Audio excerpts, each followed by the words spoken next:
Hello and welcome to the Old Man Orange podcast. I'm Spencer Scott Holmes.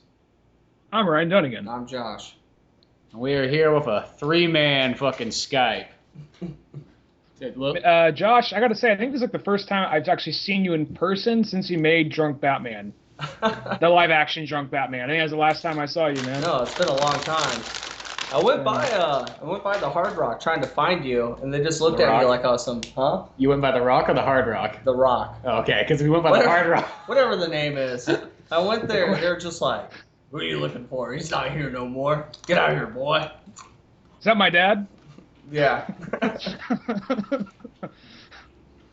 Possibly. No. Yeah, no. If you went for the Hard Rock, you definitely wouldn't find me. That's that scary Jesus place, you know. You go in there like Fox News is on. Yeah, I suddenly feel really hot for no reason. You know, I gotta leave. I can't go in there for too long. They're nice. The thing is, they're nice. They haven't done anything mean or wrong, but I just get scared when I go in there. Well, plus, nobody tells you it's a Jesus place, so you're already in there and you're stuck and trapped.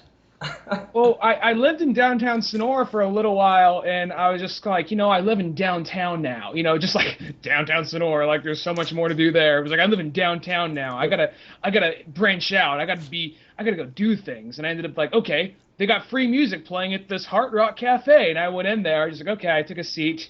And like, okay, there's some young band playing, good for them. Then they started saying like, he's our savior. I'm like, oh, and then I kind of look around. There's like Bible passages on the wall. I'm like, oh, I walked into the wrong place. It's this kind of place. All right. Well, at first you look at it and you go like, oh, Hard Rock. And you're like, oh, no, it's not Hard Rock, it's Heart Rock. I think that'd be like a copyright infringement. That's not going to happen. Yeah. Jesus definitely has no place at the Hard Rock Cafe. Exactly. Well, I don't know what does exactly have its place at the Hard Rock Cafe, because AC/DC and Bruce Springsteen?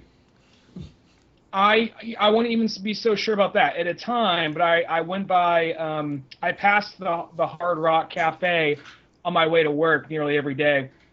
And when I drive by at night, there several times I've heard songs by Pink, I've heard songs by Britney Spears.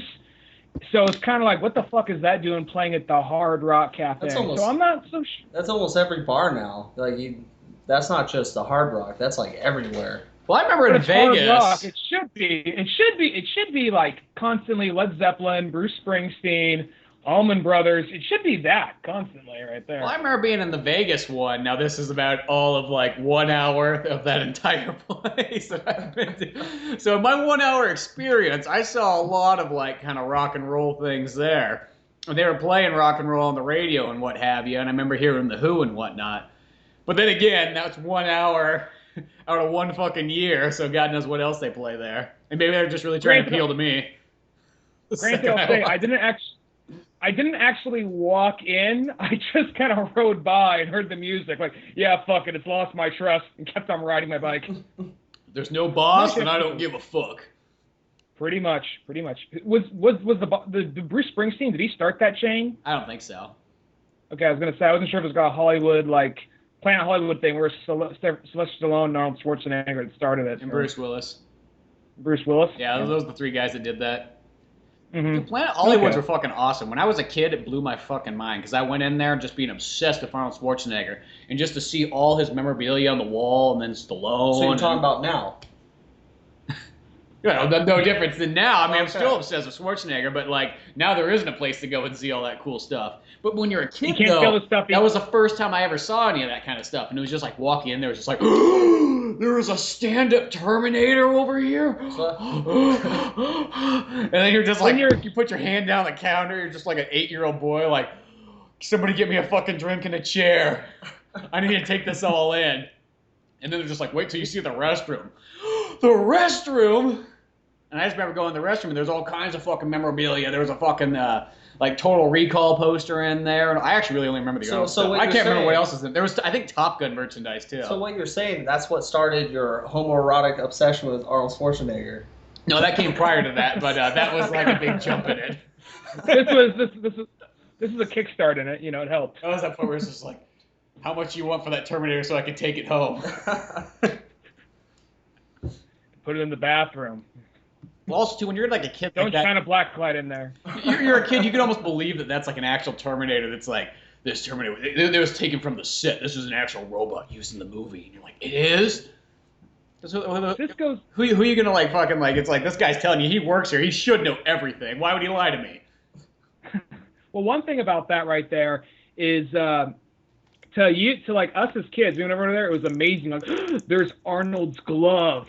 There's like a broom handle that was used in The Perfect Storm or some shit when some guy was mopping the floor. You know, but it'll be like really like, oh, there's just a bunch of shit that was actually just all kind of like in these celebrities like garages. They just need to get rid of it. That's all you're really seeing. You're really just seeing kind of like a storage unit for them that people pay to see. Their wives bitching at them, get that shit out of the garage. Get that stupid hand out of here. I'm sick and tired of seeing it every single time I wake up and use the restroom. Bruce Willis is like, okay, honey, let's go into the restaurant. Touch him. Yeah, you get like Bruce Willis. You have like that stained like wife beater of Bruce Willis just from like Die Hard in there and everything on the wall. Sweaty duct tape from his back. Yeah. No, Cisco actually said, I think it was the one in Hawaii. Cisco said they have like one of the Goombas from the Mario Brothers movie, and he wanted it so badly. Oh, that's badass. I've never been in the one in Hawaii. Well, too bad none of them exist anymore, but I wonder if there's like this kind of like Raiders of the Lost Ark warehouse of all that shit now, just because, you know, the celebrities are trying to get rid of it in the first place. There's got to be some warehouse somewhere where you just roll down like, oh, look, there's, you know, the T-shirt from License to Drive. There's Arnold Schwarzenegger's glove. Here's a puppet they used in one of the Freddy Krueger movies. Well, I remember in Arnold Schwarzenegger's autobiography, he explained why that business failed. Is that it was doing fantastic when just him and Stallone and Bruce Willis owned it. And then at some point they're like, oh, okay, well, we're going to sell it off to like stockholders and whatnot. And then once like the stockholders had a hold of it, they're like, well, fucking franchise it out everywhere in the world. Make 1,000 of them. Make 1,000,000 of them. Because at first there was only one. There was like 5 of them in the entire U.S. And they did great. So I think there's one in Vegas, one in San Francisco, one in Los Angeles, one in New York, maybe one in Miami, and then probably a couple other places too, like the Hawaii one and so on. But once they started franchising it like that and just started making way too many of them, they couldn't afford to keep them all up, and that like dove it in the ground. But Arnold, Stallone, and Bruce Willis already sold it by that point, so they still walked away with making a profit. So no loss for them. Good for them. Like Good for them. McDonald's gets started right there. Yeah, well, that's I think nice. Well, I think everybody thinks that too. They're like, oh, well, next thing you know, we'll have a McDonald's on our hands. And it's just like, well, maybe you should still go fucking slow and earn your way up. Well, yeah, food quality's gonna drop. And plus, how many you still got to probably pay for all that shit from the movies? You're going to be scraping the bottom of the barrel for like props no one wants after a while. Well, literally, yeah. I mean, you'll get you probably because the first stuff they're going to go up there. Okay, Han Solo's blaster. You know, some like, you know, maybe Humphrey Bogart's hat or something from Casablanca, if that's still around, not already in some museum somewhere. But they're going to run out of shit real quickly before, you know, be like, okay, Pauly Shore's shoes from Encino Man. Marky Mark's dick from Boogie Nights. Just a big, yeah, I would just a pay big to see that. Yeah, I would travel to the Middle East to go see that one at the Saudi Arabia fucking Planet that Hollywood. That's in the bathroom. That's in the bathroom. It's just a glory hole. Where can I see Marky Mark's dick? Just go to the bathroom. You put a quarter in the wall. It just comes out. No. At you. No, you press a button and it goes like $10 to see it, $20 to watch me jerk it off. Oh, that's one of my favorite lines in any movie. That would be the one that was still standing. That would be the one that was still standing. Everybody, although other ones would crash, but they're like, okay, well, this one is doing really good, so we got to keep this one open. I know, that's too bad because that was a good franchise. You know, I couldn't even tell you I don't remember really what any of the food was. I just remember walking through them like they were a fucking museum. And probably some guy that works there is like, God, this happens all the time. They just walk through here, they go to the bathroom, they use everything in here, but they don't buy a fucking shit. They see Marky Mark's cock, they leave, you know. They put $20 into that thing. That to them is... We don't get a fucking tip, though. Yeah, we don't get a tip for that. Fucking, you know, if they can at least just order a $10 burger for crying out loud, come on. I mean, I'm the one that has to scrape down the walls after they're done with Marky Mark. Yeah. Shit. I'm the fucking jizz mopper now. Don't get tipped for that either. You know, at a real fancy club, you get tipped for that kind of job. I mean, I'm in there for a while, so the guy on the other side of the wall, he's a nice conversationalist, gives me something to do, but really, he's not sharing any of the tip money. It's all from him. He could just give me some fucking slack and shit. They always ask me when Marky Mark's going to show up and if I can have his number. Like, I fucking know the guy. Come on, man. I mean, like, look at me. I work at a fucking Planet Hollywood. I'm not Mr. Hollywood now. That's Schwarzenegger. Stallone. Willis. That's not fucking me. I serve burgers and clean up jizz. Serving burgers, cleaning up jizz. Welcome to Hollywood. Fuck you. Actually, if they changed that to their tagline, they may have been around for a little longer. Serving burgers, cleaning shit. Welcome to Planet Hollywood. Look, once you're done checking out the memorabilia and eating our shitty fucking food, just walk on in to the bathroom. And yeah, you'll figure out from there. Don't worry about it. Please tip them up, boy. Tip them up, boy. He's very sensitive about the whole thing. Yeah, sometimes people turn around and jizz on him instead. And one time he turned into a fuckboy for a second too. The guy got so excited. Jerking off wasn't enough for him. We actually found him hanging himself in there the next morning. No one really noticed. They just went about his day. They thought it was actually like a prop from a horror film. I saw a couple tips were stuffed in his pockets. He finally got what he wanted. Only after death, though. Dude, you remember those sweet, like, fucking flight jackets they used to sell there, too? And they're like $200 or something like that? And each one was kind of unique. I went to one once. I went to one in Vegas. That's about it. I went to the one in Vegas. I went to the one in San Francisco. You know, I kind of remember going... I think I went to the one in Hawaii. I just don't remember that Goomba thing there. Maybe that was a later edition or something. I went to one... Actually, you know what? I did go to the one in Hawaii one time, but I did not see Goomba, so maybe that was... That must have been because, you know... That would have... I don't know about you. I don't know about you, Josh. Spencer and I, we both love the Super Mario Brothers movie unironically. We both love that movie. I don't know if you love it, but I would have definitely noticed the Goomba. So maybe it went back there later, or they took it out at some certain point. Because I remember going to that one actually. Yeah, if I saw a Terminator standing next to a Goomba, that might have been like it for me. I would have had a heart attack and died right there. But beyond that, though, yeah. Did you guys see Guardians of the Galaxy? Goddamn right.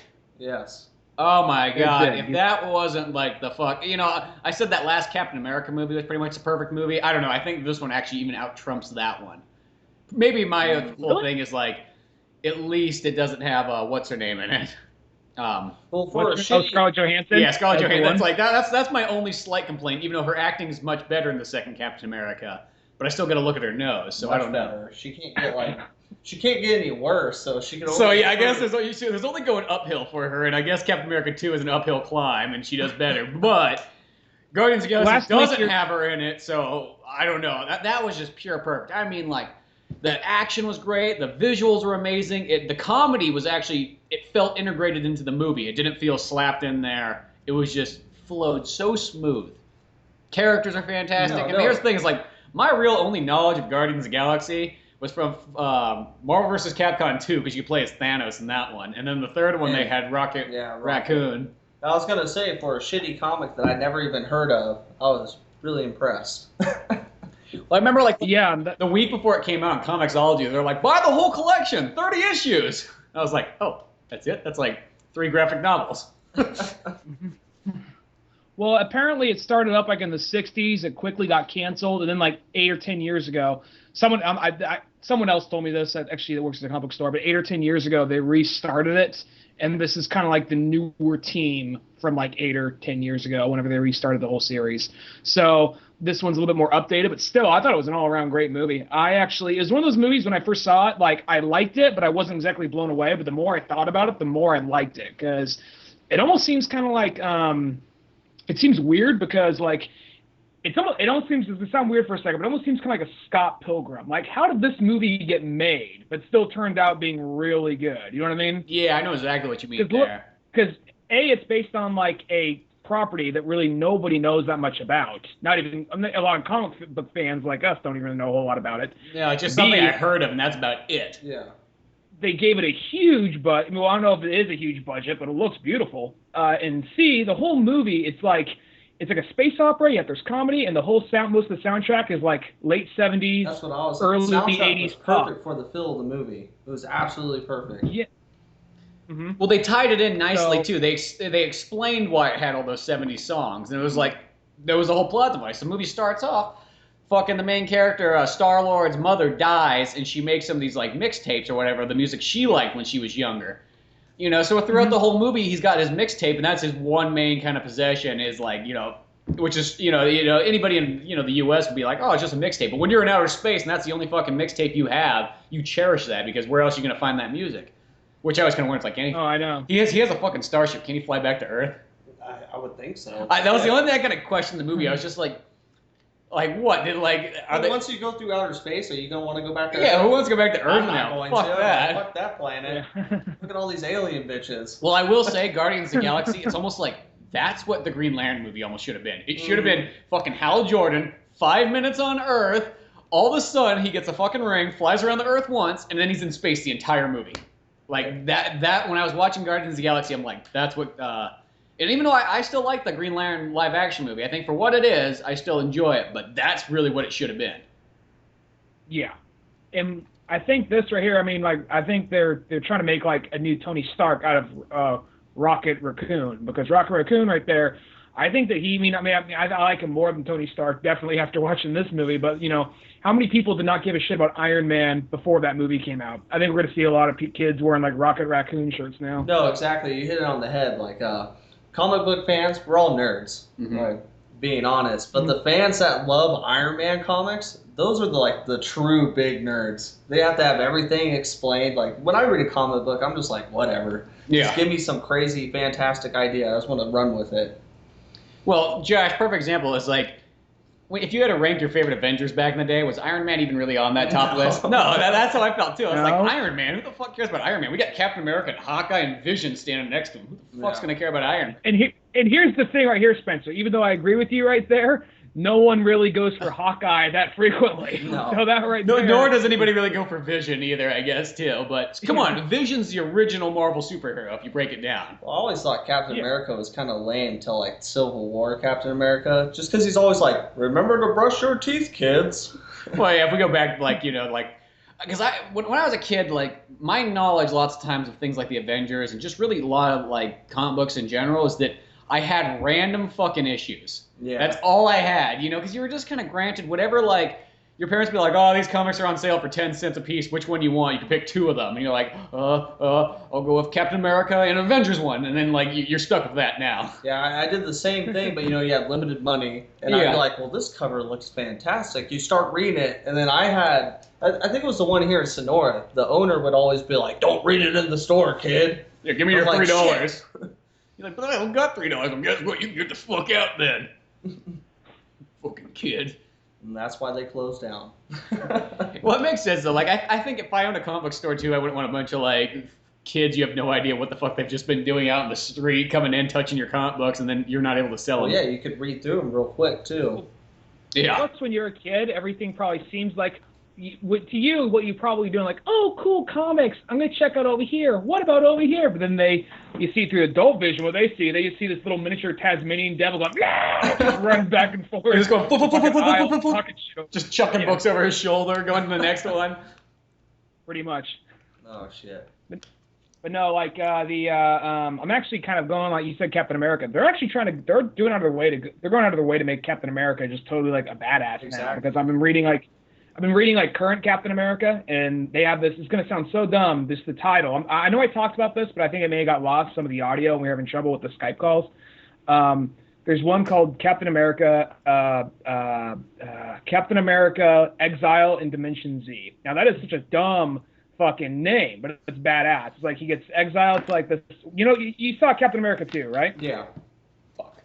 The guy, Zola, the guy who's basically a computer, and when he goes to, like, the old War Games looking room? Yeah. He basically, that guy basically kind of has this whole, like, took over some planet somewhere. He somehow gets there, and it's just this total kind of, like, Warlord of Mars kind of thing. Captain America's just totally on this planet. He's stuck there. He's been stuck there for, like, 10 years. He raised a kid. He's, like, has, like, this big beard, this long hair. So it's almost like Planet Hulk, but Captain America. Yeah, it's like Planet Hulk, but Captain America. It's totally fucking awesome. It's totally awesome. Sweet. Yeah. I just came back to the conversation. I was like, Well, I think I told you about it. no, so you told me about it, so I already kind of knew what was going on. That's why I was like, fuck, I gotta grab my other drink. But yeah. So what was Captain fucking Guardians. Yeah, cool. Yeah, cool. Whatever. Sure. No, but that Guardians film was totally awesome. So. Oh my god, that's one of those movies. If there wasn't a bunch of other fucking movies coming out, and if I had maybe a little bit of extra cash, I would go see it again in theaters. It was that exactly. good. Well, something else that was kind of cool about it is we reached this point in comic book movies where you can have like full-on other characters that have their own stories just pop in just for a second. Because like that whole like space cop group Nova, there's a whole like I don't know, I don't really know a whole lot about them, but that's basically the Marvel Green Lanterns, and they have their own character Nova. Now I didn't even see him in there. But all the other guys around, that's part of the same organization. So they're probably leading into eventually having a Nova movie. Well, and they're already said they actually announced Guardians of the Galaxy 2's already. Yeah, before it even came out. Yeah. They must have just had so much faith in it. They're like, fuck. Well, I made the statement, and I actually talked to a few people that saw the movie, like we were talking comic books after the movie was over. And I made the statement, I said, Star Wars has to fucking like look out. Because that could possibly become one of those like intergalactic franchises. Exactly. It was so good. They did it so right. Well, the one thing too about Guardians of the Galaxy, it's one of those ones. It's got a bit of superhero in it, but it's more almost just sci-fi more than anything else. And it's new. Like for people that don't know the actual comic books, it's new. You can do whatever the fuck you want with it. Well, and there's not that much. I mean, like there's not tons of material to work off of. As I said, when Comixology had the sale, it's like there's 30 issues, and I looked it up online. You know, there was a 6 or 7 issue run in 1969. And then in like 1990, there was another 5 to 7 issue run, and then in 2008 was the last run of it, and I think it's still going on now. But that was only like 12 issues so far, so there's not a whole lot of material out there. I mean, enough that you probably could make 3 movies, but you can kind of probably expand it on your own. You can do whatever you want. Exactly, you know, and it's something that like in that movie at the fucking Sonora Theater, day one had a standing ovation. And most of the time, I'm always like, God, why the fuck are people clapping? It's not like there's actors standing up there or something like that. Yeah. But I was like, you know what? Fuck it. I'm glad to see that movie at least gets a standing ovation. Not fucking Battlefield LA, but at least this movie gets a standing ovation. Me and Dunigan saw Battlefield LA. It got a fucking standing ovation. I was like, are you fucking serious? Was it stupid? Well, sometimes people from Sonora kind of dumb. A veteran. They're just like, that's a real American movie right there. You take that, you goddamn dirty aliens. 30 aliens coming back from California. I'll fuck you up, I tell you what. Boy, did you see the acting in there? Did you see when Two-Face was up there giving his speech? I felt inspired when that lieutenant died. He said, just save my family. Just save them. You do it. Josh, as a veteran, how do you feel about that movie? I thought it was dumb. All right, from like a tactical standpoint. I'm glad to hear because. Go ahead. Sorry, I cut you off. Go ahead. Well, like being in the military kind of warps you when it comes to anything where it's like has to be somewhat tactical. And the whole time I'm like, all right, they're doing this wrong. They're doing that wrong. That dude just died by being an idiot. This movie's fucking stupid. That's what I was thinking the whole time. The only thing I thought was cool in that entire movie is I thought the aliens. I thought they looked kind of neat though. I will give them credit there. Give credit where credit's deserved. But still. Here's the sad thing for me. I really didn't even want to see the movie. It just kind of like all right, here's what originally happened. Yo, Ryan, what are you doing at noon? Nothing really. You want to go see fucking Battlefield LA? I'm kind of bored. That's really what it was. No, that's not. It wasn't that. What happened was my nephew wanted to go see that movie. So I was like, okay, yeah, sure. I'll take you to see it, I guess. And then you called, so they're like, want to go see it? I'm like, yeah, I'm already taking my nephew. And then my nephew got in trouble, and my brother's all like, he can't go see the movie. He's in trouble right now. But I'll go with you to go see that movie. I'm like, I don't really, fuck. So I didn't really take my nephew. I took my best friend and my older brother, to go see this movie. I didn't really want to see it. Well, when I went to go see it, they had a free showing on the base I was at. And literally everybody left the same way I did. Like, this movie's fucking stupid. Boy, and like, it's fucking stateside, it was the exact opposite. It was just like people, and I talked to a lot of people, and they thought that movie was fucking like amazing. And I'm like, get the fuck out. What do you mean it was amazing? Like, well, I'm not going to say it was god-awful, but it wasn't fucking that great. It was the same reaction military people had when The Hurt Locker came out. They're like, those guys are a bunch of idiots. You know, I still never seen The Hurt Locker this day. It's fucking stupid. I got 4 words. Be my little Marine. There's that line. There's that fucking line. Be my little Marine, man. Can you do that for me? It's just like, oh my fuck, really? Is the Hurt Locker made Really? by the chick that did Point Break? Yeah. Okay, yeah. well, I love Point Break, but I'll tell you this: every other movie I've ever watched by her, whenever I finish a movie, I always just go, well, wasn't fucking Point Break, tell you that. But I've never seen a movie by her that I thought was actually even close to being up to par with Point Break. There's been some interesting ideas in her movies, but I actually have never been that impressed. Oh, her new kick though is like making like realistic military movies. Well, yeah, but if she And they're fucking not. puts, They're terrible. what she needs is she needs the Sways, and she needs fucking Keanu. That's the only way she's gonna make a successful movie The now. Ghost of the Sways. I know, Ghost of the She's Sways. gonna have to she's gonna have to Necronomicon him then, you know, because he's I'm down for Necronomicon and the Sways because he made movies better. or Roadhouse. at least do kind of like, The best movies of or they time. they could like Tron 2 Jeff Bridges the Sways. They can just like CG him in there or something like that. Dude, I'm all down for that. I think they should CG old actors in the movies. Fuck, they're like, how else are we gonna have them ever play in other movies again? Well, for a while there was, I don't really know what the fuck the plot was, but George Lucas, before he actually said, fuck it, I'm done making movies. Disney, you have Star Wars, fuck off. Fuck you know, you, fuck before you, he and said fuck that, you. Give me my money. you're cool. He says, you're cool, points to J.J. Abrams, fuck you, I'm out, you know. No, Come on, Steven, The, let's get on our X-Wing, get out of here.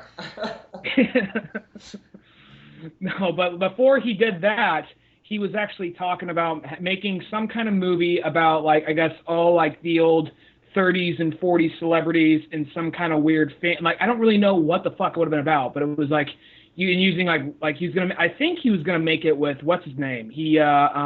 Richard Linklater. I think he was gonna make it with Richard, so it was gonna be about, like, Steve McQueen, Humphrey Bogart, Marlon Brando, maybe not Marlon Brando because he didn't die young, but So was it going to be like fuck fucking Kennedy. Slacker, but with a bunch of old actors? Like, they're just standing around, like, talking, like, nonsense, and that's it? Have you ever seen that movie, Slacker? I don't know. No, You Marilyn watch Monroe. it just to fucking watch it. But, like, the movie is literally about nothing. It's like Marilyn Monroe, you know, just a lot of those old retro stars we see. Are they in like a waiting room for like to get entry to hell or some shit? They're sitting there talking about their That'd be lives. interesting. I think it was just, I don't really know what the fuck it was about. I think it was just some world where, like, oh, these people are living here now. It's just all about nostalgia. And it was just this movie about all of these like, you know, famous retro actors that are all in this memorabilia, and just a movie kind of like saluting them, I guess. But I don't think that movie's ever going to happen. Would Richie Valens be the first Mexican-American president? Is that how it would play out? Richie Valens went. I don't know. I fucking... Yeah. What? I think cut out there for a second.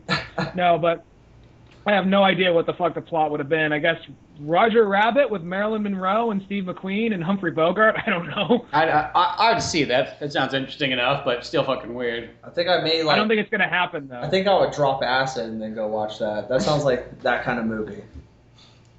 But like he's gonna make it with Linklater, and then like Linklater is also gonna try and remake like CG. Like this would be fucking scary. Like Josh, you talk about just dropping acid to it. This would be fucking scary. And Spencer and I talked about this like a week or 2 weeks ago. Like already the movie's weird and fucking trippy by itself, but Linklater was talking about remaking Yellow Submarine. So realistic, uncanny valley CG Yellow Submarine. That would be like some fucking. That would be like. Beyond, like, David Lynch should be like, turn this off. It's too fucking weird for me. I don't think I can handle that. Well, it's like, we were talking about Yellow Submarine, how that movie, really, it's like one of those ones, like, if you had no idea who the Beatles were and you just flipped that movie on, you'd be like, what the fuck is going on in this film? People always think I'm weird when I tell them I'm not a Beatles fan. Like, I'm not going to listen to the Beatles music, but I love their movies. Crack me up. The movies, I think they're fantastic actors. Like, Help is one of the funniest fucking films ever. And it's, you know, it's from the 60s too, but the comedy in it's just, no, I think it's so funny. Fucking well. There's a hole in my pocket. Oh, look at the hole in your pocket. Oh, thought she was a sandwich. Chapter 27 is a real knee slapper. Chapters. All those ones I'm not joking. too sure about. Those are like all the... Oh, you mean the Beatles movies. You're not talking about like the biopic movies. Okay. Yeah, we're talking about the ones where the Beatles actually star in them. I'm just joking about that. But have you ever seen Chapter 27 by chance, Josh? Nope. It's a movie about the guy who assassinated like John Lennon. There's also another one called like The Killing of John Lennon too. It's a little bit Stars Jared Leto. yeah, it's a little bit more well made, but like really once again they're like not that really exciting of movies. I don't want to get extreme hate right now, but I don't really like John Lennon, so. That's well, you know what? Chances are, if he didn't if he wasn't a member of the Beatles, people probably wouldn't like him. He like kept his best friend in the head. Ever since then, he got like seizures and aneurysms, and then one day he died. Yeah, that's a little mean. I don't like that. Well, the thing is, unless you I feel bad about it, but you know, still. I just don't feel celebrities should exclaim what their political views are. Like, it just annoys me. It bothers me. I'm not a fan. I'm talking about you, Ben Affleck. You want to fight? You want to fight? Come to my house.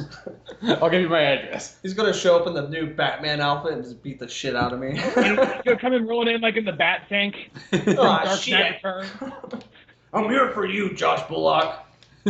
You just hear on the loudspeaker like you were saying.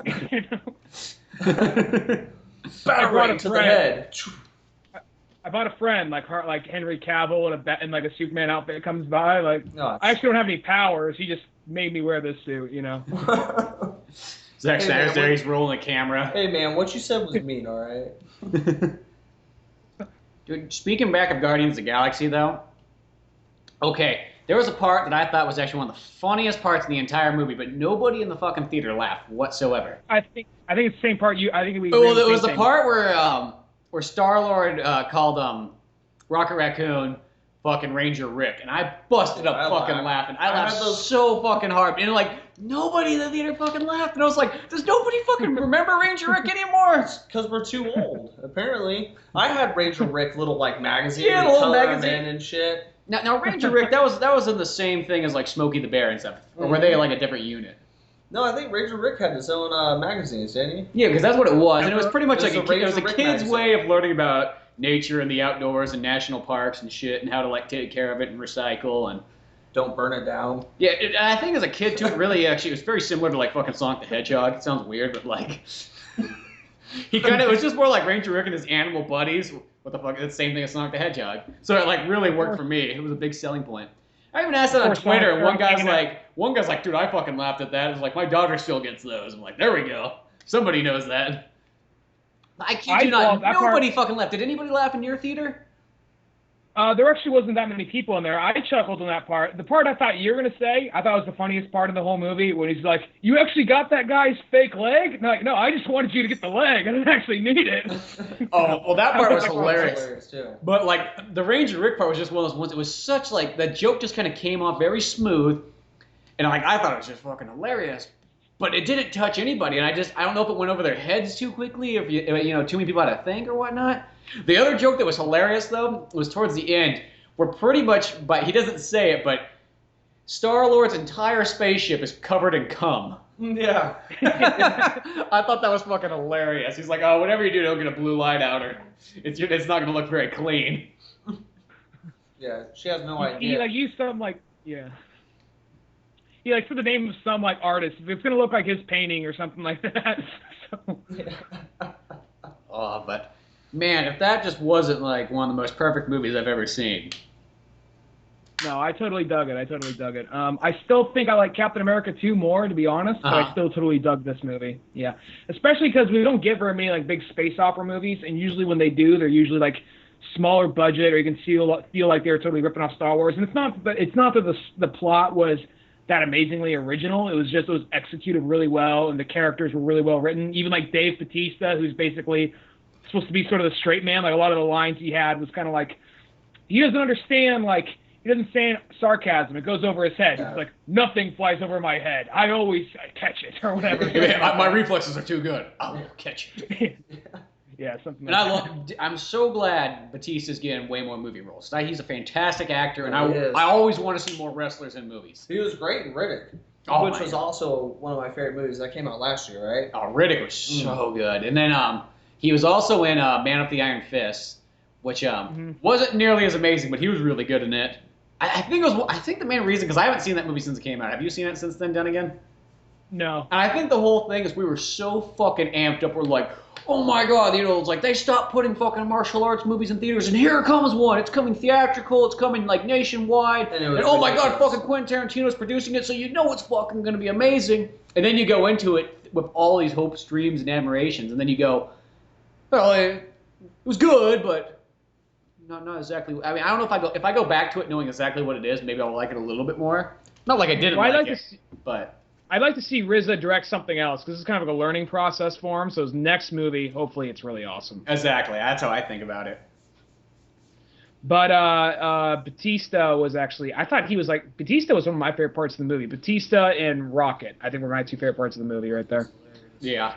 Well, really, the thing about that movie, too, is all the characters are fantastic. They're all different enough from each other.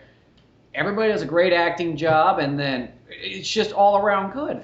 Like, there's nothing I can complain about in that movie at all. Mm-hmm. How many, it's just one of those things, like, the music fit really well, but how many, like, movies do you think you get, like, a space opera where they just have, like, 70s pop going most of the time? And I never really thought I'd see a movie, like, where a spaceship flies away playing to, like, 1, 2, 3 by the Jackson 5. Yeah, exactly. It's just, the music tied in so well, and then they explained it. It wasn't just fucking random. It was just, that's how it was. Which I gotta say, Vin Diesel made the easiest paycheck of his life with this movie. Yeah, the second easiest, because remember he was in the Iron Giant, and it was kind of the same thing. Like, well, no, this one he could only say, because Iron Giant, he had like multiple words, like, I am not a gun, Superman, Hogarth, stay here. Here, all he had is, I am Groot. That's all I had. It's just different inflections of I am Groot. Yeah, still, you know, all in all, the 10 lines for each movie, I guess you could say. This one, it's the same line, just said differently. I just have to say, he's a genius. Oh, yeah. I mean, that's a great skill to market. Oh, yeah, you got a character, only 3 words? I could do that. Well, plus, Vin Diesel's one of those ones, like, if you show up to a job interview for fucking voice acting with him, and they're saying, we're looking for a deep voice. By the time he shows up, it's just like, well, might as well fucking walk out. There's no way we're going to outbeat Vin Diesel now. Pretty much. I'm just imagining what if they did, like, this, like, before CG was all that good, and just, like, if we just still somehow lived in some alternate world where CG still wasn't that good and they had all these actors, like, okay, I can see Vin Diesel, like, in prosthetics as a tree, but Bradley Cooper, like, in a raccoon suit, like a human-sized raccoon suit for the whole goddamn movie. You know what it'd be? Looking like a furries convention. He'd be like a Muppet. That's what they'd make him. Like a Muppet, just like, you never see him from, like, waist up. You see him waist up the whole time. Yeah, and then, like, if he needs to go flying across the room, somebody just chucks him across the room, across the camera. He gets on somebody, just someone struggling, holding it to their chest. Like, oh, get him off me! Like, just rolling on the ground. Like, he's got a gun! No, that was a totally good movie. I just, I am, like, and this kind of really, it really made, I mean, I don't, it's one of those things, like, I liked it so much, I don't want to read the comic because, I mean, I know that's probably the reverse train of thought. I don't want to read the comic because I don't want it to tarnish either or. Like, oh, that's way better in the movie, or oh, the movie, or they hella changed this, or I don't want that to come into mind. So I rather just stay ignorant and just. Regardless. You know, well, I think that last run that they did was actually a pretty good run. I mean, I know that like Neil Adams kind of talked crap on the original run, and then I know, well, that doesn't make a big difference. When you're Neil Adams, everything's not nearly as good as your own work. But he didn't like Man of Steel, yeah. Yeah, like Neil Adams, he's like, oh yeah, if I wrote it and drew it. Neil, it's a movie. Well, if I drew it, it would have been fucking awesome. I love Neil Adams, but he is a little just kind of like, let me tell you something. You know? Here, let me tell you what book you should get. This one. It's done by me. The only book you should be reading. And don't get me wrong, like I love every single one of Neil Adams' stuff that I've bought so far, but you know. And then I remember Kevin Smith said on the original run, he was like, you know, it was okay. It wasn't like it was totally amazing. It wasn't like it was bad, but it didn't really stick with you. Let's just say that. Mm-hmm. Yeah. But I think if you went out and bought that one that started about 2008, give or take, that one's probably pretty good. Because all it's taken is somebody who looked at the old one and said, like, dude, that was a fantastic idea. Let me run with it now. Mm-hmm. We all know practically every comic needs to have, like, that second, like, run before it gets good. I mean, you know, very few of them started out perfect right away or started out the way we know them right away. Well, every comic needs to be updated, too. Yeah. Well, I mean, like, you look at Green Lantern. At first, you know, it was just a guy who found a fucking lantern that had magical powers. You know, and I like how they can bring those characters back later on and go like, no, he's still the fucking Green Lantern. He's just a different Green Lantern. Same name, just coincidence. Like the Flash. Yeah, too, of the original guy too. Did you see that they're making a Flash TV show? Uh-huh. Yeah. Well, Josh, have you watched Arrow? Yeah, they showed it. Yeah, they introduced him in Shot by there. Lightning. And then, so he's gonna have his own show. Fucking, they're gonna bring the Atom into Arrow. He's played by the guy who played Superman in Superman Returns. Yeah. What's his name, Dunigan? Brandon Ruth. Brandon Ruth. Which Don't tell me why. I just know that off the top of my head. I know. I was like, I'll just Dunigan remember it for me. Which I thought Brandon Ruth. Don't get me wrong. I think that guy's a fantastic Superman. So like him playing the Atom, badass. Great choice right there. Then they also got, even though it's not DC, but they got the Daredevil show coming out. They got fucking Gotham with like Batman and all that stuff, but when he's a kid, which that one's gonna be like, I feel like it can either be really good or it's gonna focus just on stuff that I don't care about. I don't know. It's gonna be like Commissioner Gordon, isn't it? Yeah, it's Commissioner Gordon and Harvey Bullock. Which that's and then cool. We see some of the villains kind of when they're younger. Like they show like a young thing penguin, like a street rat kind of Catwoman. So. Well, it makes sense because like if you read the comic books, Harvey Bullock was like a super great detective, and then he just couldn't get over his hatred for Batman. Yeah, well, Harvey Bullock's, he was like, I always like, because sometimes you'll see some like, let's go back in time a bit, and Harvey Bullock's a little bit more straight, a little bit more in shape and everything. It's almost like he's a guy who's like, the older he gets, the less he just goes, fuck life. Oh, he probably just doesn't give a fuck anymore. He's like, fuck I it. work hard, I'm just gonna eat donuts and fuck you. I'm just gonna go fucking over there to that Jewish bakery. I'm gonna get fat all day long. No, there's actually, Josh, did you ever read Batman Earth 1? No. No, what they did for a while, what they were doing is, I mean, they're probably still working on them, but they take like one big writer, one big artist, and do kind of like a revision of just kind of like, okay, this is the characters just starting off. They did one with Superman, they had one coming out with Wonder Woman, but they had one for Batman. That was the second one. And Harvey Bullock was kind of like, Jim Gordon was actually the veteran in town. He was almost, they kind of reversed roles. He was kind of like, I don't really give a shit. I don't really have any faith left in the system. I don't fucking care. And then like Harvey Bullock's like, hey, I'm Harvey Bullock. I was on a cop show, like a reality cop show back in LA, and here I'm trying to, you know. And then by the end of it, they come across like this basement of all these dead girls, and he's suddenly, because he's beginning to get across he's a good cop. He just doesn't really know his like asshole from a hole in the ground. Well, he doesn't know reality. He knows kind of like cops Exactly. from like a book, but he doesn't know it like the real life of it. He doesn't know Gotham, basically. Yeah, that too. And then by the end of it, he's like, oh my God, he doesn't believe what he saw. And he's like, earlier he made a point to say, I don't drink. I never touch the stuff. And he's like, you know, chiseled chin, good looking. From the walk from the crime scene to this liquor store, he got a stubble. And then he's just looking at this giant wall of alcohol, like, what's the strongest? You know? It would have been funnier if he was like in a that. fucking Dunkin' Donuts. He's like, what's the strongest? What has the most cholesterol? What can kill me the fastest here? That's what I usually ask whenever I go in like the donut store down the street from me. So don't give me that fucking half-calorie bullshit. I want something that could kill me tomorrow. Because I know she's an old it Russian tastes lady. fucking awesome. She's an old Russian lady, so she doesn't really understand what I'm saying. So I just gotta kind of like point at what I want. Give me the old Hamlet and Sicker special. Where's the CCP donut? Speaking of CCP, I thought that was awesome in Guardians of the Galaxy how like fucking the dog. Yeah, they, Luna. Whatever that character, I can't remember what the character's name was, but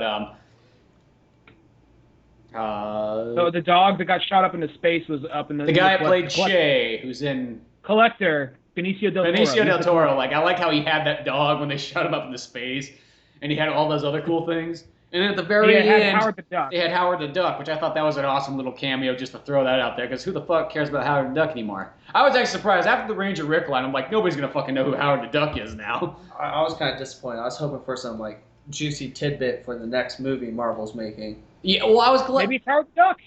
Maybe it's Howard the Duck. Who knows? I hope not. They're taking a real chance. Like, I don't know. No, I can see Howard the Duck. I can see them doing, like, a thing, like, he's, like, a side character, maybe, in Guardians of the Galaxy 2. Maybe, and then saying, let's just test it out. People already love this movie, so let's see how they like him as a side character. You know what I mean? Yeah. That I guess I could see that. I think that was just supposed to be a funny cameo. I mean, at least no. Could you turn the air conditioner off? Oh no, I don't need the lights on. It's already bright enough in here as it is. Hi, Laura. I just can't hear you. I have headphones on. Oh. But can't remember what I was saying though. Something. Howard the Duck. Guardians of the Galaxy.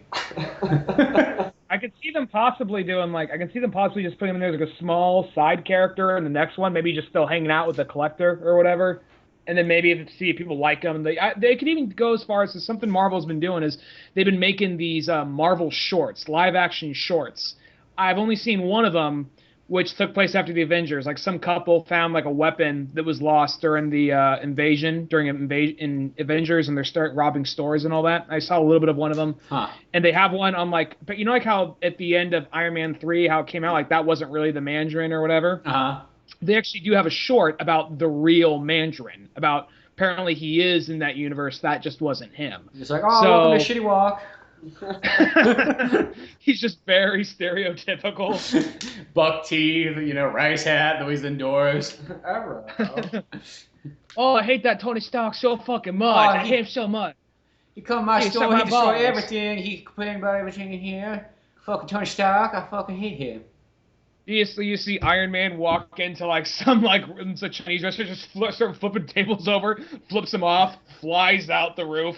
He's like, that fucking Iron Man. Fuck you, Iron Man, you greatest nemesis. The Mandarin. But the one thing is, I was glad at least in Guardians of the Galaxy, because some of those last couple of Marvel movies, instead of giving you a sneak peek of the next movie, they just kind of ended with something. I guess you could almost say this could be in that same category, but just some kind of stupid comedy thing. I think it was Avengers that just ended with them all eating fast food, and that was the first one when I was like, no fucking way would half those Avengers be eating fast food. I was just like, sorry, I know that's supposed to be funny, but fuck you. That right there didn't bother me because I don't think that was something just throw out at the end. I kind of get it just because the thing that it's not funny if they're eating fast food, they're eating shawarma, but the thing about it is they're all just sitting there with this look on their face fuck, and I just think that's what's kind of funny. The fact they just no one's talking, no one really has the energy to talk. They all just have this look on their face, just eating I really don't fucking care. I'm just so fucking tired. And I think that's what kind of works about that. I don't know if it was worth really waiting throughout the credits for that, but I get the idea of it. The one that I think is fucking dumb is where it was the end of Thor 2, where you see the monster thing chasing a bird or whatever in the parking lot after Thor goes back to Natalie Portman. Yeah. Or what was in Captain America 2? It was it showed Quicksilver and that was a real good one right there. Well, that was a good one, but they have two. They have one right after the first the first credits and the middle of the credits, and they have one right after all the credits. In Captain America 2, it was Bucky. It wasn't really funny. It was just Bucky going to the museum and looking up, seeing the exhibit on himself. Yeah. Oh yeah. See, well, Captain America had some good ones. I kind of wish that they would have put even if it was just short and didn't really show anything, but they should have put a little Avengers 2 one in there. That would have been kind of cool. Yeah, that's what I was hoping for. Or even Ant-Man. That would have been a good place to put that in there too. I want Ant-Man to come out. God damn it. Mm-hmm. I just want to know more about it. I could wait for it to come out. I just want to know what the fuck is going on. Because I always loved Ant-Man. Well, I know that last time we talked about Ant-Man a little bit, but it's not actually Hank Pym. It's actually the brand new Ant-Man. Yeah, Hank Pym gives him the suit. Yeah. So I know that right now they have I don't really know anything about the current Ant-Man, but they don't want a drunk wife beater in a main Disney property as the main character, so they're just having him as the mentor. Huh. It's now if she gives you any lip, give her one of these. That's how you fucking do it. Give me another shot there. I'm burning my damn Once again, Lieutenant. She tells you to clean the kitchen. Why don't you tell her? That's right. And you send her back in the kitchen. You make her you have her make you a goddamn sandwich. For her birthday, she asked me to get her a watch. I said, "What for?" There's one on the front of the stove. I tell you what. Disney's what the fuck were we doing? We didn't really actually even look into the. We didn't actually look into it. We just said, what's popular? All right, let's make Ant-Man. Guardians did good. Why not Ant-Man? Fuck it. No need to. Why look at the material? It's already written out for us. We don't need to look it over, right? It's been selling for years. I just always loved Ant-Man's character, especially like because he was on the Avengers for a little bit, him and Wasp. Yeah. And he was a fucking asshole. Mm-hmm. He was hilarious. He was, yeah. Like, he's not a funny asshole like Tony Stark or like Rocket. Yeah. He's just an asshole. Sometimes those are the funniest. I liked it. I don't know. I can see as soon as kind of like they reach this point where, for whatever reason, let's just say the Guardians movies start petering out or actors get traded off or whatever, the second that starts to happen, we're going to get a Rocket and Groot only movie. I guarantee that's going to happen. Because you don't really need to trade out actors for them. You just got to get new voice actors at most, and because they're already CG characters. Oh yeah, that'd be the easiest. And those are like two of the biggest selling characters of that movie easily. Technically, you don't even need an actor for Groot. You can just use his old fucking lines that he had. They just rehash them. Bradley Cooper's the only one you got to pay and bank on. Yeah. Mm-hmm. I think that actually, even though I do like Bradley E. did a good job, I actually wish they got John C. Benjamin. Who's John C. Benjamin? Archer. Oh my God, that would have been the best fucking Rocket. Yeah, I think that would have been. Was that what they were originally going with? There were like rumors about it, but yeah, I think he would have been perfect for Rocket, even though Bradley Cooper did a great job. Yeah, I say Bradley Cooper did a good job. I feel like they only really chose him because he's kind of become a bankable name nowadays. Like, oh, Mom and Pop in Oklahoma will know who that is. Well, Nobody's going to know who the fuck That's Archer the boy is. From The Hangover. A funny little fact about Archer. In 2014, the name Archer has been on a steady increase, being named for, like, baby boys. Ever since the show became, because it's super popular now. Everybody knows Archer. I guess I just don't know that many people that know it. I guess that's the thing. No, a lot of people down here like Archer. That's for sure. Archer's really popular, and then people that love Archer, they have a kid and it's a son. They're gonna be like, fuck it, let's name him Archer. I'm not gonna name him Sterling. Or Duchess. Oh, that episode where he's like, I hated that fucking dog. You see him cleaning the chimney. The dog's all growling at him like somehow it's of a higher authority than he is. Like, fuck that dog. No, but I think that I'll say though the one part of that movie that actually I'll be honest, because I thought that most of the times whenever they get like sentimental or sad parts in movies, I'm just like, okay, whatever. I don't think bad of it. I'm just kind of, it doesn't really faze me. I felt legitimately sad the part when Rocket's all like, he called me he's like a little drunk. He's like, he called me a vermin. I didn't ask to be this way. He's like pointing. It was almost kind of like Stallone in like First Blood. At the very end. We go out there, down. but they don't care, man. They don't care. They don't know what I saw. Yeah. It was almost kind of like that. I know that was a pretty that's what I mean. The movie had great drama throughout it too. Mhm. You just couldn't help but feel a little bad for him right there. It was one of those things and it wasn't like it made it too overly sickening. Like, oh, it's okay. People respect you. They actually had it they actually kind of they just had it go long enough. It was almost like the emphasis in his voice and just the way they animated him just perfectly, just for that, and just knew where to cut it off and just cut to the next thing. Mm-hmm. He's okay. He's got to put up with it with just one more day, then you're a millionaire. Don't worry about it. And so it was a realistic approach rather than forcing in some bullshit like we're all friends here, Yeah, group hug. So get the fuck over it. Think about the money, guy. Yeah. I thought I think to that character that makes a lot more sense. Hey, it makes more sense in real life too. And they're like, I don't care what your fucking problem is. We're getting paid, bitch. Yeah, no fucking melodrama. Yeah, but I thought, yeah. No, they did it well right there. As I said, I just think that's a perfect movie, and I finally, in my opinion, even though I know other people for somehow, some way, since the Marvel Studios movies have been coming out, they think they're all perfect movies, but no, I think the last couple, they finally figured out exactly how to make a great movie. Because Captain America and this one are pretty much perfect movies. I mean, as of anything, if you want to nitpick it, you could. But in an overall approach, goddamn, I just have to see them a second time, and then that will tell me for sure if they are pure perfect movies. But I think they are from first viewing. I almost saw it again today. Uh-huh. And I was like, oh, I gotta do the fucking podcast. God damn it. So here I am talking about it instead of watching it. Could have saw it probably it's probably been showing since 11 o'clock. Yeah, but it was one of those things. I was like, I'll do it later today, and then like I was like, oh fuck the podcast. God damn it, fucking dreams and aspirations, bullshit. We only started at 5. Yeah, I know. Oh. I was actually out trying. I probably shouldn't. I bought more comics today. It's becoming kind of a problem. Yeah, I learned that I had to stop too because I looked at my fucking stack, and then when I got Batman, No Man's Land, and it's 550 pages long, that's where you're like, okay, read everything you have before you go out and buy something else that you'll never have time to read unless you get stuck in like your fucking house and it's like an avalanche. I just don't have the money or the place to put comics right now. Like I protect my comics. My comics are like in a box wrapped around with like an old sweater and then like bubble wrap around that I got out of some random like, I don't know, Amazon.com package, and I was like, this is perfect for my comics.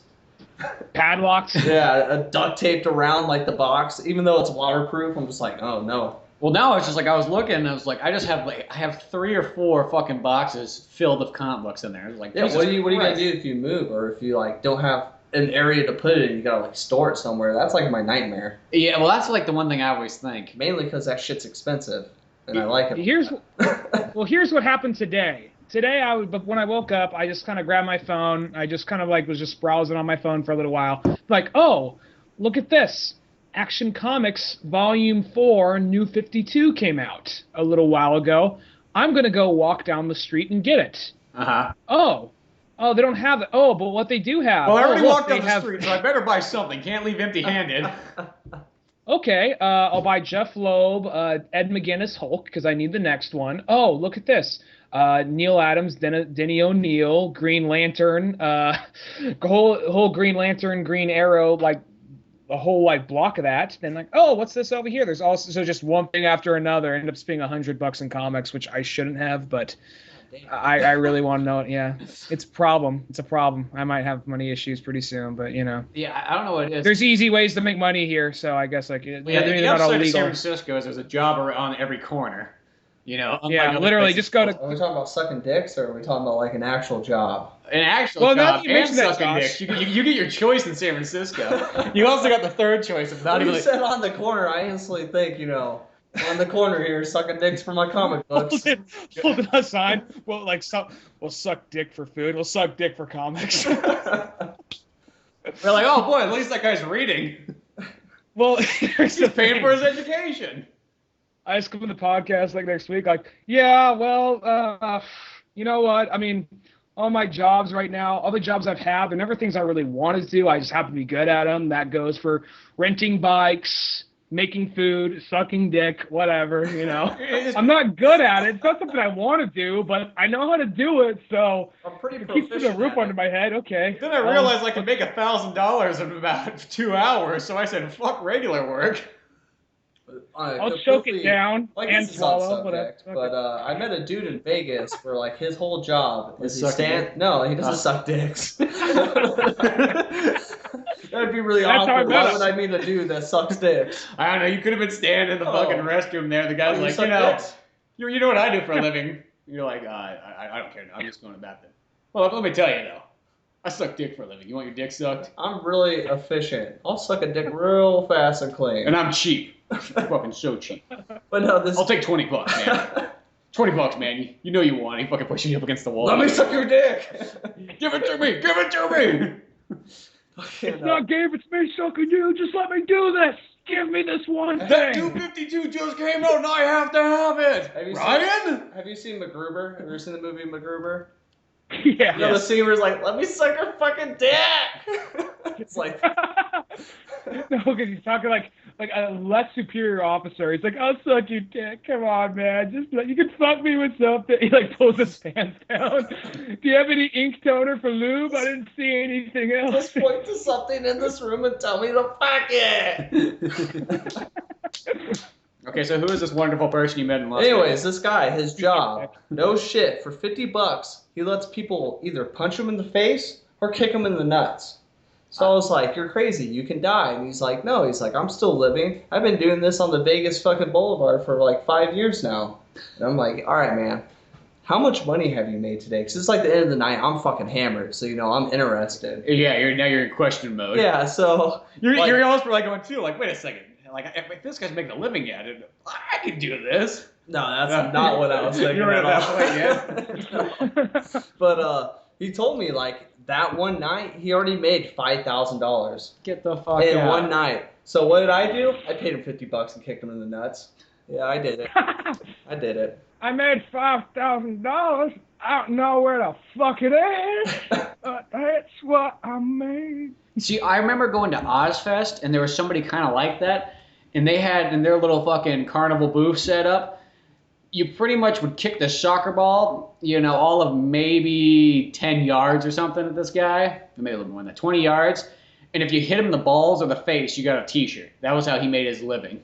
That's awesome. But that was one of those ones like, okay, you could have 15 kids go up there and kick the ball and totally miss. And every once in a while, okay, you get hit a soccer ball and like, the nuts or the face. No, this guy. But this guy's taking, no matter what, he's taking a hit. It's not like, try to kick me in the balls as I run away from you and take your $50. He said both never those gets are punched Darren in the Aronofsky face, movies. ever.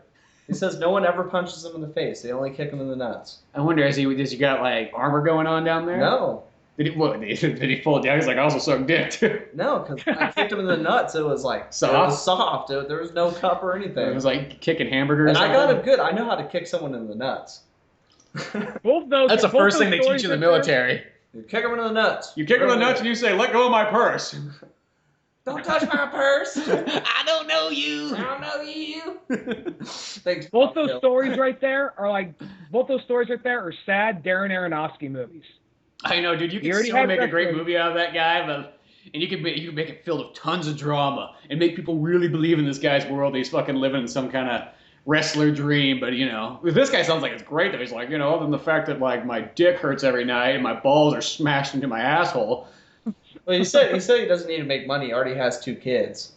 So Now he's like, I actually just kind of like it. it's like he's getting paid for his vasectomy. That's what's going on. Huh. It's like a take your parent to work day.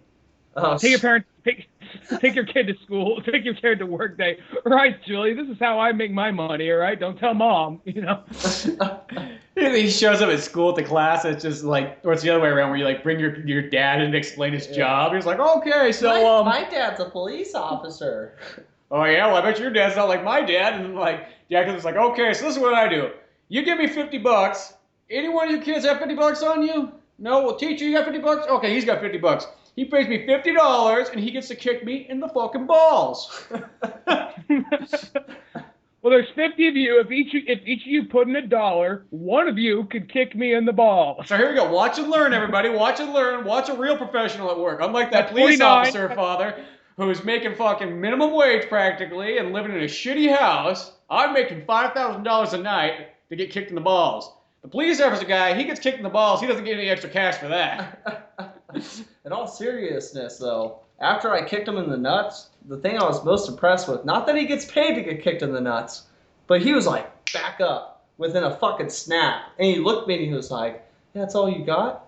Just Pussy. like totally normal. And like I like took a step into it. I kicked up like I felt like a fucking professional soccer player. I kicked him with my you're shin doing right the into goal his balls. shot. Yeah, like I literally like he was just standing there, legs spread. I teed off on him. And he just stands back up. That's all you have? I'm like, fuck. Hurt me I more, love the guy. Snake. It's like Gray Fox. Hurt me more. I remember that. I like how the guy, this is like one step above sucking dick, and this guy's challenging you like, what? Oh shit. Getting kicked in the balls for money is just one step above sucking dick for a living. Oh my god, that is amazing. I'm trying to contemplate what's worse. I don't know. Like he even knew like history of people that made livings that way. This whole no, There's like a It's lot of like people in my family are getting kicked in the balls. no. Like Harry Houdini died from getting like he used to let people pay, or he would have people pay him to punch him in the stomach. That was like one of Houdini's little stunts. Tricks? Yeah, and that's how Houdini died. He wasn't ready. The guy paid Houdini. Houdini was putting the money away, and he punched him right in the stomach and like ruptured like a fucking his kidney or something like that. And that's how Houdini actually died. Wow. History lesson. And he told me that, like, right before I kicked him in the nuts. And I was like, oh, cool, I learned something. Nut shot! Well, probably Harry, he probably had a way as, like, he knew just how to flex right, and that guy just fucking sucker punched him. I think he had Shaolin monk training on top of a mountaintop. But when he was flipping through his touch $50 his bills, balls. he was a little bit distracted while putting it away in his wallet. He wasn't prepared for the sucker punch coming from this guy. No, it's a special now, like, Mr. Houdini. What? Get back up, fucking magician, fucking faker. Just like dying. Help me. Yeah. Is this guy's family crest like a fucking, like, iron boot to, like, a ball sack or something like that? It's like a fucking ball sack clad in armor with spikes off of it. Unbreakable. So the next time you meet somebody in life and they kind of go like, man, there's no way for me to make money. I have no skills. I have none of this. You always be like, $50, get kicked in the balls. Anybody can do that. I just want to know what he's gonna do when he retires. You know, like he's like with his grandkids on his farm because you know he's making $5,000 a day. That's great pay. Now is he making that like every day, or does he have to take? Does he have to take a couple days off and then go back? It's Vegas. There's always people there. Well, I know there's always people, but like, if you're getting kicked by like 15 guys every day in the nuts plus, he said like, he could do it all night long, which is insane to me. Wow, that's amazing. Did you ask him? Is he like No, I did say that. I said, where did you train? He's like, somebody showed him. He came to Vegas. He was one of those people like, you know, you go to Hollywood or Vegas. He came off on the bus from fucking you go to Oklahoma. Los Angeles, any big city. You'll meet people that just moved there one day and they lived on the street for a little bit and then they get situated. Like that's like a common story in them big cities. Yeah, and them big cities out there. I came to just like that Poison song. Yeah, so he was. He said he was down on his luck. He was down on his luck. He was down on his last leg. No, he was like, if I get kicked in the balls, at least I can down get to down. his last testicle. But no, he was down on his luck in Vegas. What did he do with that first testicle? But he spent all his money in Vegas, and he met some guy getting kicked in the nuts, and the guy showed him the tricks of the trade, and that he's been doing it ever since. Dude, that's fucking like Ryu and Ken going to train. I know. I am very guy, like, intrigued by this. I don't know if I want to be kicked in the balls, but I am always like, any story of people making money like that, kind of starting your own business, especially if you learn from a fucking sensei telling you how to do it, it makes my fucking day.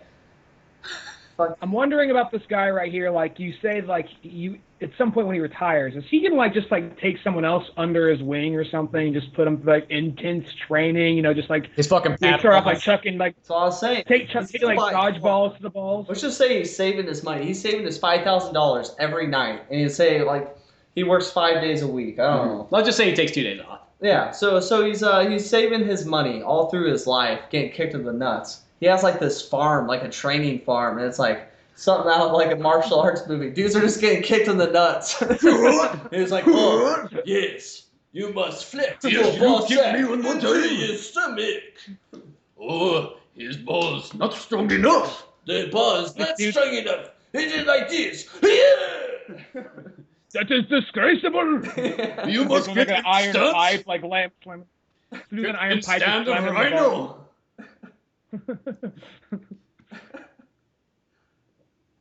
You have balls of lion. Oh man, Balls of lion. I don't know what that is, but I like it.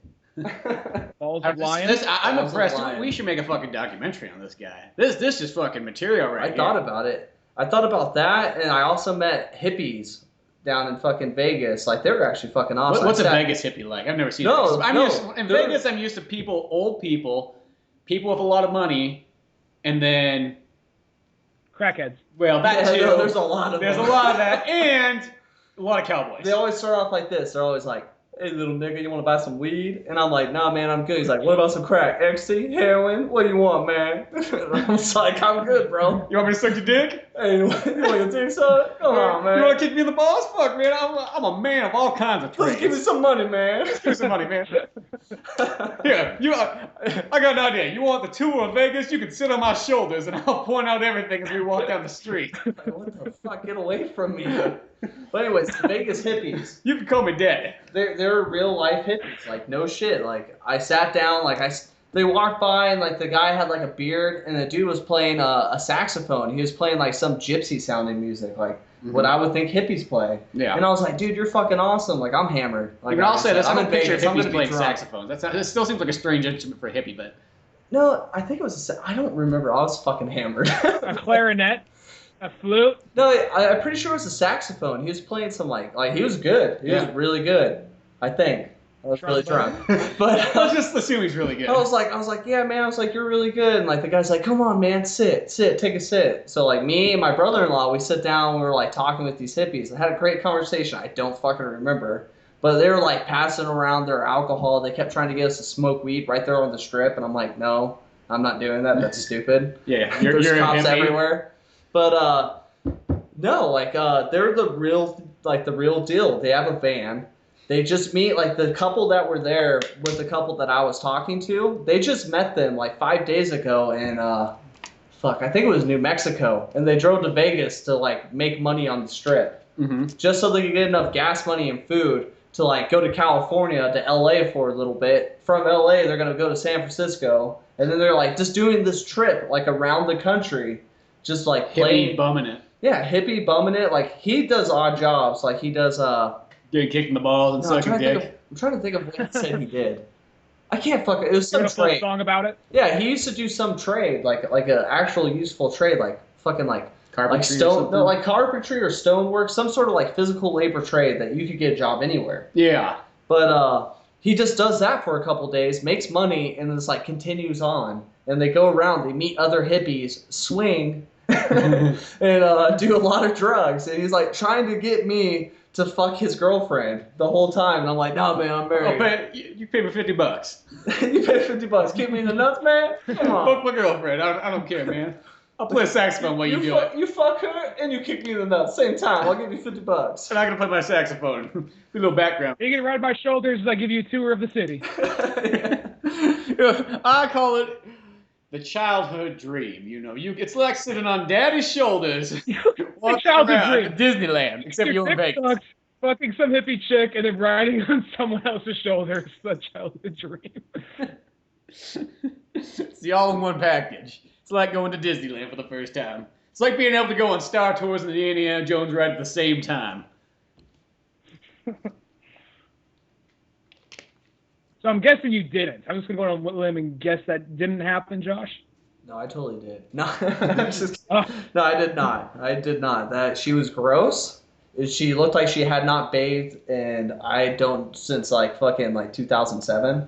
Yeah, it's And always a every weird time time you you bathe. trade about like the non-bathing thing, you know. It's like we There's one I mean, I know you're in Vegas. Like I said, they were the real deal. They were the real fucking deal. I was really excited when I met them, and then I left feeling kind of weird. I don't know. There was one time we actually encountered some hippies, some naked hippies, and there was like this There's a there's God's bath. Oh, man. There's God's bath, and I like what happened was Spencer, Kyle, and I think it was another friend of ours, Marshall, was running. Like they were all like, "Hey guys, let's get over there." They're all skipping and running over these rocks of this river. And I'm just kind of like, "Hey guys, man, okay, fuck it." And I'm just walking the whole time. I just reached this point. I was like, "I don't give a shit. I'm just Fuck 'em. fucking long fuck." Yeah, Mister, I think I can not run healthy. up the river. Yeah. Mister, look at me. I'm Yeah. running on my legs. So I'm just kind of just walking, and from a distance, I just see some dudes just like naked hopping in the water. I'm like, why the fuck did they get naked? Whatever, I'm not going to question it. So I just keep walking. I'm not really looking. I just have them in my peripheral vision. I just see three naked dudes. Time, right? It's like, I could make some extra money here. No. So then I see three dudes in my dick. peripheral vision. $20. This is where the idea first came from. No. So then I see like three dudes, like my peripheral vision. I'm just like, that must be them. I'm not even looking. I take my shoes off, and I'm just like to the point where I'm just in my swim trunks. I just walk over next to them. By the time I walk over next to them, I look down in the water. I see they're both actually in the water. They're actually in the water away from these naked dudes. So I look to my right. There's this naked hippie standing there, like just hairy as fuck, like, "Hey man, what's up?" And I'm like, "Oh, hey man, I thought you were." Never mind. I turn around. Other just fat, hairy hippie cock, right? Like, oh shit, there's another one. I turn, the other one's there, like, oh fuck, you know. And then I turn, and then there's like hippie girl, and truth is, she's actually good looking, but just hairy as fuck. She just really needed a razor. That's all she really needed. And I was like, oh, hey, how's it go? I'm going in the water. Bye. Just jumped in the water. Just like, hey, how's it go? Okay. I didn't even check to see how like close it was to the rocks or anything. I'm like, yeah, just jump in this like goodbye. Hopped in the water. Later, like, hey guys, we left you some fruit, man. Peace, man. They leave. I'm like, oh, cool. But it's like, okay. I remember going there. I remember there was a guy who was fucking laying back like he was suntan but just bare ass fucking naked. Oh man. And the joke that we had is like once we're jumping down, we're like, I wonder if Dunigan's gonna think that we jumped in naked. And he's gonna take his pants, jump in naked, and we'll be down there with our shorts on, being like, dude, what the fuck? No, I ain't that guy. Was it like the scene in Street Fighter V series where like Ken and Ryu jump into the pool naked with each other? And then Ken like squats down and fucking dives in. He's like, look at my dick, Ryu. The thing I love about that shot is it's right between his legs in that episode. Yeah, Ryu's face, he's all shocked, like, oh god! No, he's gonna make me put it in his mouth again. These two dudes travel all the way to like Hong Kong, and the first thing they do is like, dude, let's go get naked and swim in like the private pool at the top of this like fancy hotel. Well, I assume that if you're doing like a martial arts training in Japan, when you go swimming, you don't wear clothes. Look at Goku. He's always jumping in bare ass naked. True that. Well, Goku probably also has a giant fucking horse dick. So he's just showing it off everywhere he goes. He's like, look at my Satan cock. Well, I don't know. Like its power level is 9,000. They show a lot of dick in Dragon Ball, so like I've seen Goku's dick more than I want to say I have, and it's not the biggest. The grown-up version? No, I've never actually seen the grown-up version's dick, I don't think. Yeah. They always show like kid Goku. He's always like fucking just stand there like, what? It's like kiddie porn. Well, I think in Japan, I just don't think that like people look at like, oh, it's just a fucking dick. What, you never seen a dick before? And in America, you're just like, why is he showing dick? Why is he naked? I've never seen this before. Well, Johnny Quest and Haji didn't jump in naked and go, look at my balls! I see, Johnny, I see. Just please I see, Johnny. I really wish you wouldn't show me them. Teabag, Hodge, teabag! And fucking race band and fucking pulls it down. It's just fucking hanging down below his knee. So the first time I saw Dragon Ball, I wasn't fucking used to seeing like fucking dick in like my cartoons. And boobs. I don't remember ever seeing. Did you see like fucking Bulma naked? You never really. I think in Dragon Ball maybe. No, you never see her like exactly naked. More than maybe like her ass cheeks or something like that. I mean, you get like those very close, but not all the way naked shots. Actually, the new Dragon Ball Z movie came out a little bit ago. They have a special showing of it over in down the street from me. I'm gonna go see it Saturday for sure. Nice. That sounds exciting. I'd like to see that. We have to drive to Modesto to go do that. Well, it actually is. It's actually I think Akira Toriyama is actually involved in the actual movie, and it's like a brand new movie.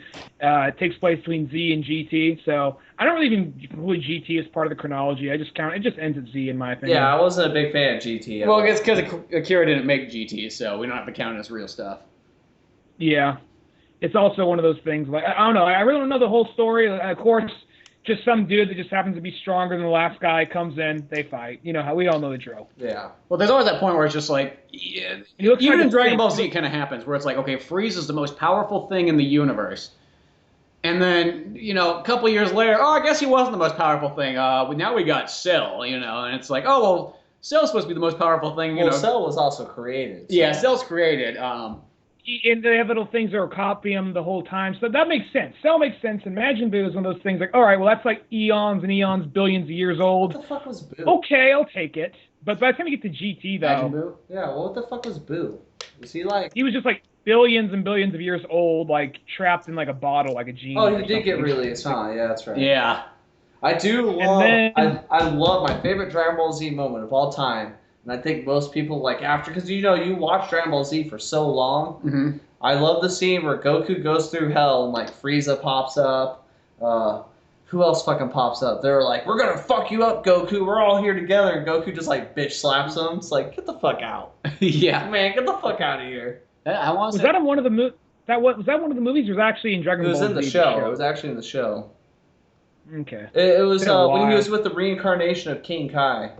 I'm really fucking like, I want to say Dragon that Ball Z it's out towards right now. the end of like the series, but I couldn't tell Yeah, you what it it's is. in. It is. I watched all of them when I was deployed. We watched like all the way from Dragon Ball, which we skipped most of it. I'm not gonna lie. Really? Because I like Dragon Ball quite a bit. Because we wanted to get to the Z moments. That's what we wanted. We were like, that's all we were talking about. Like Dragon Ball, it's just like you're sitting there like, all right, dude, I don't care. Let's get to Dragon Ball Z. Well, the one thing I like about Dragon Ball though is that one has a lot more adventure in it. Now, as the show kind of goes on, they do get the points where they get kind of stuck, which I think that's just due to the fact they're waiting for the comics to get finished. Yeah. Because unlike a lot of other shows where they're just like, oh, well, you only got 2 issues, well, fuck you, we'll write our own story. Dragon Ball, I think, was one of the few ones where they said, okay, we'll slow down the story. Anime is notorious about that. It's called fillers, and it's only on the like actual anime because the manga is only like so far. Well, lots of times too, it's like, you know, a lot of those guys, like, and I just know this, I remember like the Hellsing always had great special features in them. And, you know, that guy writes 1 a year. That's kind of like how he always did that. You know, but I think he only wrote 2 books, and then they made that first Hellsing show, and it was almost like one of those ones, the first 2, 3, maybe 4 episodes were like based off the first 2 books, and then after that they're like, oh, what, you don't got our book then? Well, fuck you, we'll just write our own story to this. We got it. Did you see they remade it? And then they remade it. Mhm. And then they only, did they ever get farther in those? I remember they had about 3 of them, and that's about, I've kind of forgot about checking back up on it. I want to say they're at least up to 5. I don't know how many they've made now. I was buying them, but then they're only like 40 minutes to an hour each. They're like $25. They're $25 with very little to no special features. Like, oh fuck it, I got the books. I know what happened. Yeah, I ain't gonna buy that. Well, that's I watched the Team 4-star abridged versions, and those are pretty funny. So yeah. Well, sometimes with anime, like one of the only things is like, you know, I could watch like say like X-Men or Batman or something like that, and then I want to go back and read the comics. The only thing about anime though, a lot of times, if I'm watching the anime, I don't really have the urge to go read the manga because I'm like, you know, lots of times they're not that much different from each other. Some of them go completely different, but like, unlike American comic books, manga pisses me off because I don't know if it's just me, but I get confused because I feel like they skip so much shit. Like they just they jump. I don't know. See, I've never had that problem, but lots of times I just know that as long as the anime series stays pretty true to the original stuff, it's not that much different. You know what I mean? I mean, obviously it's going to be a little bit different. I mean, if it's something like the finger up. Hold on. Oh, he wants to say something. Oh, go ahead. Go ahead. Finish your. I was going to say, you got the finger up. Unless it's something like you look like you're waiting. You're like, I got the finger. I'm waiting. The finger's like, I got something to say too, but you go and finish your thought first. Well, I was going to say, unless it's something like, you know, Hellsing, like from watching the original show, and then I knew that like the comics were different, so I was like, oh, well, of course I want to read the mangas on that. Or, you know, even though I've never read them, but I thought about it, like the Full Metal Alchemist ones. But go to see what you're going to say. Well, I think the biggest difference between at least American properties to Japanese properties most of the time is when something Japanese comes out, it's like, okay, this is by this 1 or 2 people, and it's going to come out until the story's done. When these guys are done telling their story, that's it. Goodbye. It was fun. Americans, it seems to be kind of like, let me just look at American comic books. It's still kind of going on since the 40s. Yeah. So I think the biggest thing about American franchises is eventually we just trade off to like different, newer people to come in and write and tell stories and whatnot. And that's not everything, but I think it's primarily television and comics. Well, also too with mangas, like in general, it seems like mangas are like, it's a continual story. You know, for let's just say 15 books, it's like a straight continual story. Where Batman's kind of one of those ones like, oh, okay, here's a 6-issue story, but then let's go back to a couple single issues, and then here's a different 6-issue stories, and then they all kind of meld together, but they're not like a continual, it's not like Batman's just continual, each year it's, you know, a new story and everything's connected and all that kind of stuff. Yeah. But I think that's a good point right there. I think that it's just one of those things, I think that like, Japan, when they make something, they're kind of done with it and they move on. They might some years later come out with a new version of it or something. Like they have a new Ghost in the Shell that just came out. I have not seen it, but I know of it. There's a new Appleseed movie that just came out too. Yeah, that dude keeps on coming out with because I think it's from the same guy, isn't it? Guy made Ghost in the Shell, made Appleseed also. Yeah. So. I know they had like a cell shaded apple. I know there's like at least two cell shaded Appleseed. This movies. is the third one. I think to it. Third or fourth. One? I saw the first one. I wasn't huge on it. Maybe I like it more now. I remember you and me watched the manga version. We watched the old 80s one. The manga video one with the 80s. Yeah, and that was That was good. I remember for some reason, didn't like the robot have like I don't know, you call up like a well, I don't know about this one, guys. Didn't he talk kind of like that, kind of like a little bit like a New Yorker accent or sort of a Jewish accent? No, he had like he sounded like he was fucking Harvey Bullock. I remember. That's what it was. Like he was totally, he was like from Brooklyn. He was out there, stopping crime from the aliens and the robots. Oh man. I remember they said the word cocksucker every 5 seconds. Well, that was one of those movies, which in the 80s, especially because I always say after heavy metal came out. Because even though they're, Fritz the Cat is really the original movie to say, like, you know what, fuck it, we're going to make a cartoon for adults, man. It's going to have adult topics in it. They're going to swear. We're going to have fucking titties and dick. We're going to have everything in it that's adult, man. And they're all animals, man. They're all animals and make it all fucking weird so it scares your grandparents and shit. Rebel, rebel, rebel, And then heavy metal comes out, too, and that's kind of the other one, too, where people are like, you know what, man, I always wanted to have a movie, because I'm sick and tired of all these kids like stuff. Let's make something that's totally adult where we get violence in it, and then we're going to show tits and language and drugs and whatnot. And then I think through that, the people that came by to dub a lot of those anime ones, because I'm not too sure if Appleseed was like that in Japan. They're just like, guess what? We're able to make animation for adults. We could say cocksucker. We could say fuck as much as we want. We could say shit. It doesn't have to even make sense. Throw it in there. The more fucks we got in there, the better. And that's kind of how I felt like that original Appleseed dubbing is. That's what I feel about the early dub stuff, because a lot of, even like kind of like fan dub stuff, because like, not fan dubs, like fan subtitled stuff, because you would like watch a video, like, before we actually had Netflix and all this easy access to like animes that had never came to America, you'd get like this very blurry, bad resolution to be subtitles, but for some reason Goku would be saying fuck every 5 seconds, or like... Well, I remember watching all those off dial-up connections too, and it was because, the problem I had with fucking Dragon Ball Z, and this goes with almost every anime, is you'd be watching the show, and the way that animes are made, they're not like Batman the Animated Series, where like you could literally just cut off from one episode, and you're like, oh, okay, because the next episode is going to be a new story, maybe a 2-parter, maybe a 3-parter, but that's about it.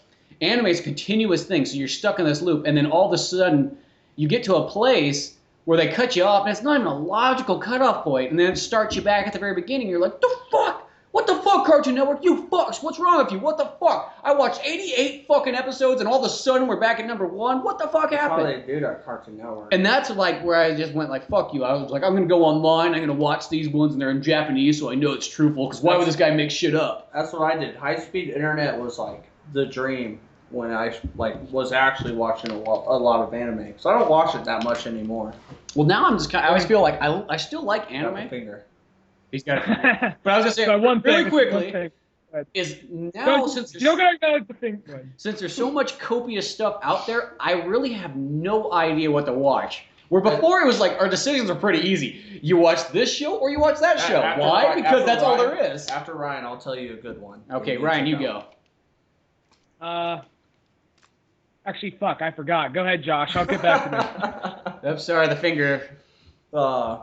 Anyways, a good one that's just came out. Actually, 2 good ones. They're both on Cartoon Network now, but I watched them before they were. Actually, a buddy that I had in the Army, Perry, he loves them. But Sword Art Online. What was it again? Sword Art Online. Sword Art Online. It takes that whole dot it sounds like dot hack. Mm-hmm. But so much better, man. Like, they have like this they make virtual reality. They release like a beta version, so all these testers are going out there playing it. They're just ripping through the levels. And then they release the game. So everyone, if that first came out, everyone's going to go in that fucking game. Exactly. That world's going to be packed with as many players as possible. Well, the game creator comes on like this big screen, and there's going to be like a big celebration in game. Mm-hmm. And the first thing he does is like, open up your menus. Look where it says log out. You'll notice that I took it away. Inside your headsets, there's a bomb. If anyone tries to take it off, I'll fucking kill all of you. The only way to get through this alive is to beat the entire MMO right now. So people are just like, what the fuck? So there's your time bomb of the show. Great idea. Like, I was watching it. I didn't finish that one because, I got busy doing other shit. And I forgot what episode I was on, which is the most aggravating thing ever. But, I mean, at least we live in this age because, anime, like, it really took a toll on me as a kid. Full Metal Alchemist, I always look at that show as being what really made me make the decision to go, no, don't watch TV anymore because that fucks you up. Because I remember Full Metal Alchemist, I was so fucking into it. And I remember me and Josh, we would do this too. If we knew we weren't going to be home, I'd be like, yo, Josh, get your VHS out. Tape a copy for me. And you'd be like, okay. And then vice versa. I remember doing that multiple times. But there was that thing too that like, always if a friend invited you over and they had fucking cable and not satellite and didn't have Cartoon Network, on say Saturday, you'd be like, well, you could come over to my house, but I can't go over to yours because Full Metal's on. You know, and like, I mean, you would dedicate each and everything, and if you missed it, you hated yourself because you'd come back into the show, and you would never just miss some random episode. You always missed the most important fucking thing, and there was no way you could fucking see it. No Netflix, no internet really to speak of where you could just go back and watch it. Hope to God that your buddy taped it on a VHS copy. And then there was a point where I went, it's like, this show is controlling my life. It dictates what happens. That's why I said you gotta watch it online. You gotta find those You gotta websites. watch it online, or the other saving grace is fucking season sets. All right, so the next one is called Attack on Titan. It's fucking. Oh, that one. Have you seen it?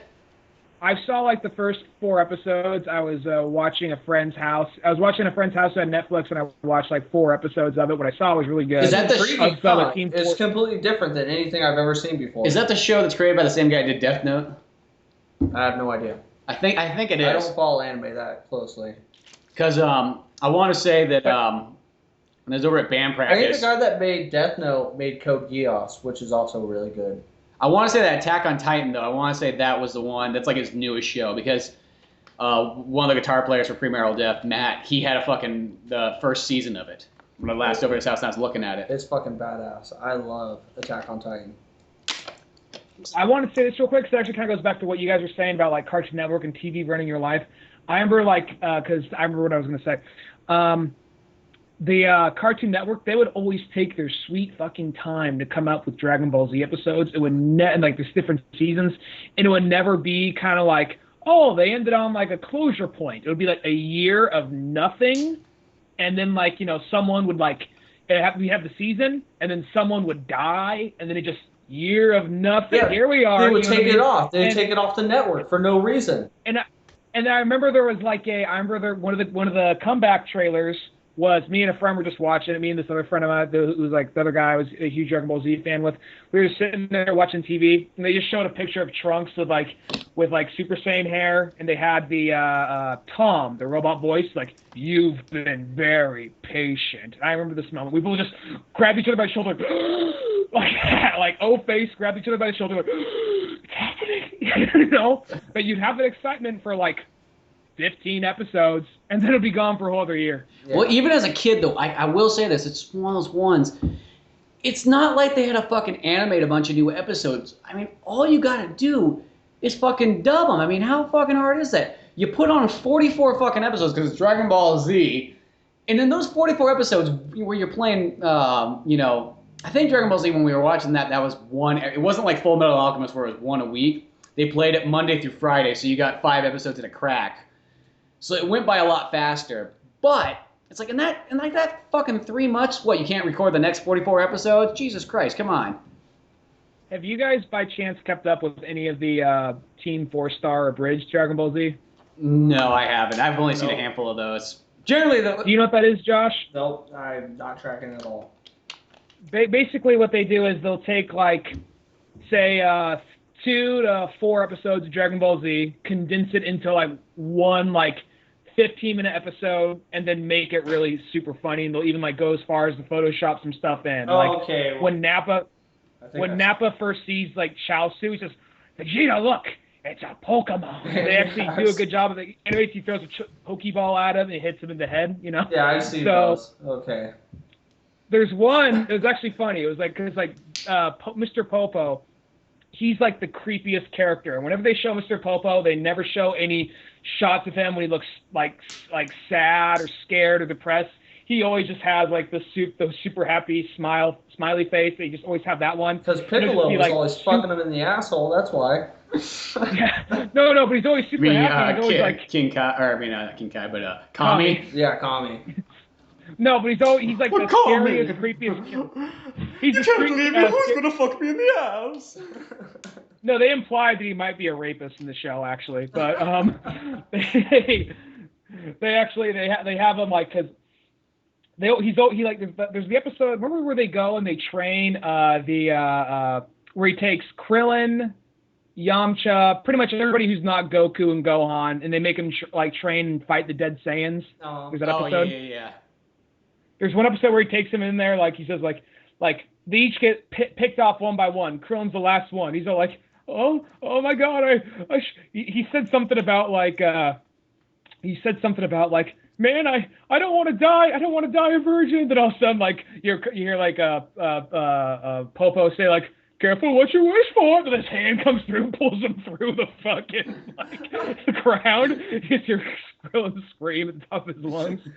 Then like the whole Garlic Jr. saga, they get that done so quickly. They have the episode where like Krillin, Krillin meets Meryl, and then when Garlic Jr. is coming at the end, Garlic Jr. just comes in. He's all like, I'm Garlic Jr. Yada yada yada, and then like Popo's like, all right, clean that shit up. That mess you just make, clean it up. Just sitting there smiling. He's just like, I'm not gonna do no such thing. All of a sudden, like they Photoshop some like kind of black smog stuff coming over like Garlic Jr. and like Popo's just sitting there laughing with this creepy, ominous music behind him. And then it just ends. That was the whole Garlic Jr. saga right there. Oh, man. The people who don't watch Dragon Ball Z, that has to sound like a bunch of gibberish. But if you've seen Dragon Ball Z, you totally get the joke. Yeah. The one that always bothered me in Dragon Ball Z, though, is even though I think they should have made Yamcha, Tien. Fucking cat. Fucking cat. Fucking cat. Go. Sorry. Go ahead. Yeah. Roommate's cat. I wish, Yamcha, Tien, even Krillin. I wish somehow, some way they would have found a way to make those guys keep up with the Saiyans, pretty much. I mean, fucking Piccolo had to make a lot of fucking sacrifices just to keep up with Goku. He had to keep combining with, like, the last of his race just to keep up. That was one of the only things. And then even, like, in the end, he couldn't keep up with shit. No, because he's like, who the fuck am I gonna join up with? I fucking absorbed Kami, I absorbed, what was the guy on Namek? Nail. There was just getting to a point where it's just like, how many more people do I have to absorb to keep up with fucking Goku and Vegeta? Even Vegeta couldn't keep up with Goku. I know. Vegeta's like doing everything he can. Poor guy. I feel bad for Vegeta. I understand why he's so butthurt the whole time. Yeah, because his whole life is about being like the best and putting so much he's really putting in so much more training hours than Goku. Because Goku, his whole like beginning of the life just like, ha, training's fun. Well, let's just be honest with it. Goku had fucking retard strength. That's the whole story of Dragon Ball Z. Don't fuck with the retard kid. He'll fuck you up. I learned that when I made Max mad one day, and Max punched me, and I was like, holy shit. And you put no training into it. Yeah, I was like, god damn. Fucking retard strength. God, fuck. But that's why I always just kind of wish that somehow, I don't care, fucking throw a plot device in there like they find a magical portal or something, but let Tien and Yamcha at least be able to get close. They don't have to be the strongest, but... I thought it was funny how after a while they just kind of like, when shit was even going down with Majin Buu, even Tien and Yamcha are like, fuck this, and they're running. They didn't even bother fighting. Well, it's like, there's points where like even with Cell, it's like, why are they even training? It's just like, they're so... Since the start of fucking Dragon Ball Z, they've been really fucking behind. Because when Raditz came down, the only fucking person that could stop fucking Raditz is either Piccolo or Goku. And they had to join up to do it. There was no way they could do it by themselves. So we already know Tien and Yamcha are already out of the picture from that point on. And then you find out Raditz is like a little bitch. Yeah, and then like they fucking, once Raditz goes, it's like, oh yeah, by the way, Vegeta and Nappa are going to be, 10 times stronger or whatever they say. And then it's like Tien, Yamcha, and Krillin, they go to train, and once again, it's still just clearly not even close, because a bunch of fucking plants take them out. Yeah, they even go train with like one of the ultimate beings, King Kai, right? Yeah. Yeah. And then, they're strange enough, they go to King Kai, and they fucking learn all the shit that Goku did. Fucking 5 years too late.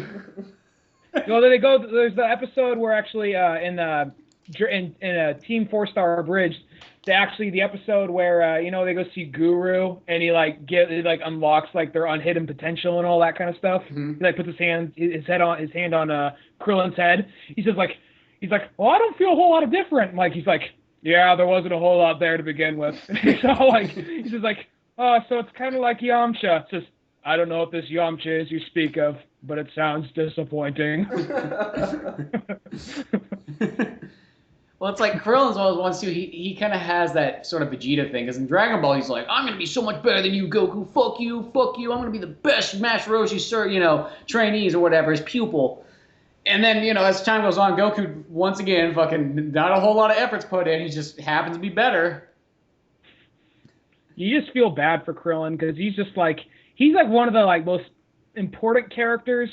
Well, let me put it all right. He's easily the heart and soul of the show.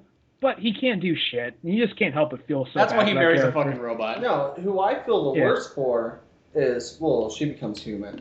Yeah, that's true. But after multiple surgeries, putting sex organs into her. But, still, he had to fucking convert a robot over. I know, that's the only woman he could get who's stronger She was only into who could still kick his ass. But no, who I feel bad for is, Gohan and shit and Trunks.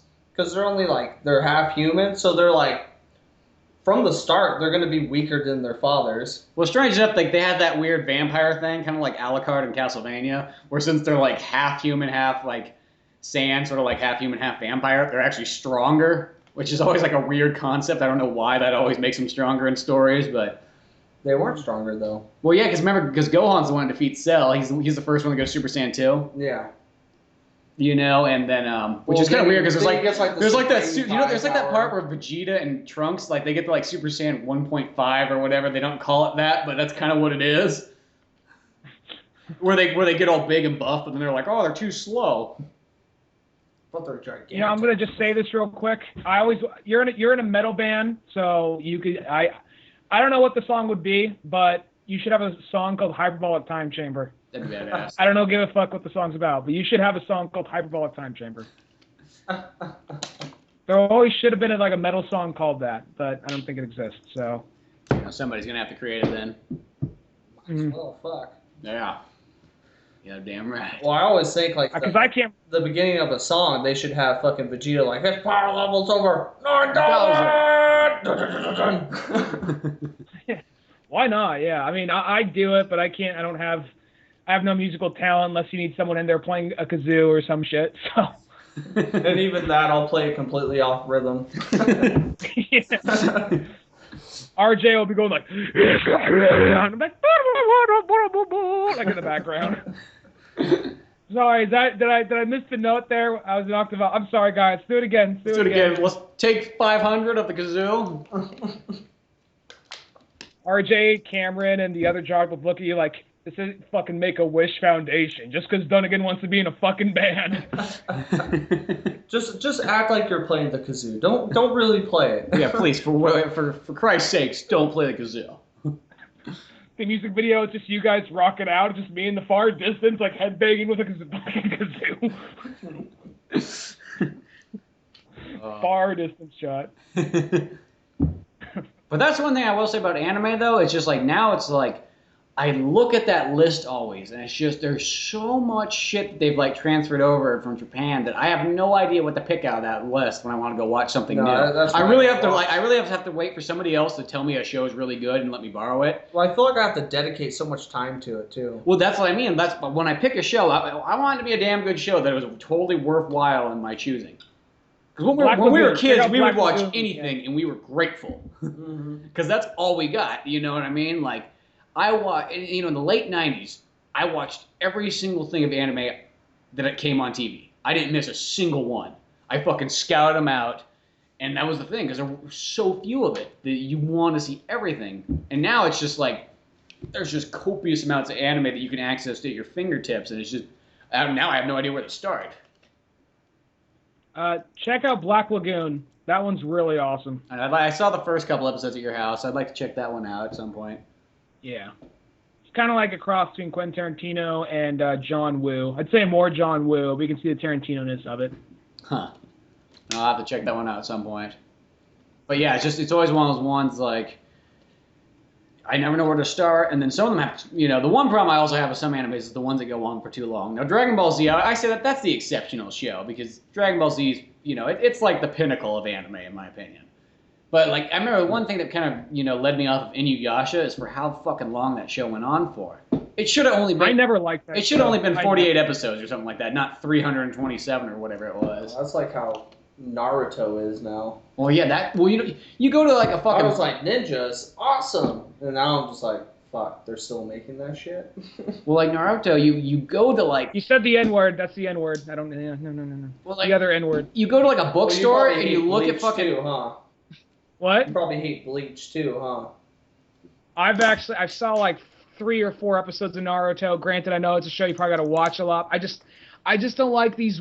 Dragon Ball Z is the exception, but I just don't like these ongoing ones. Like I reach my super ultra mega form, and these characters, the characters are always super excited, and there's always some other character that's come in for a second and then leave, and just you super mega form, yeah. That's it. Like every fucking episode of like Naruto. That's how Bleach is too. But Bleach, I will give it this. Like let's go back in time to the first moment you saw Goku go Super Saiyan. It was epic, right? Oh my god! You got like shit a brick. So I'm pretty sure all 3 of us had that feeling. There's this moment in Bleach when like the main character finally like reaches like the pinnacle, what you think is the pinnacle of like their abilities. It's called like Bankai. Mm-hmm.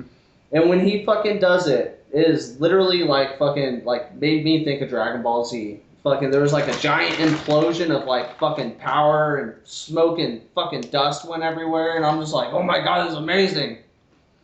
But then the series got really stupid. Well, because like they just go on for too long. Like the best anime shows end around 50 episodes, if not like 20-something episodes. No, I agree. You know, And I always say Dragon Ball Z is kind of the exception. That we all know that there's a handful of episodes they can always be cut out of Dragon Ball.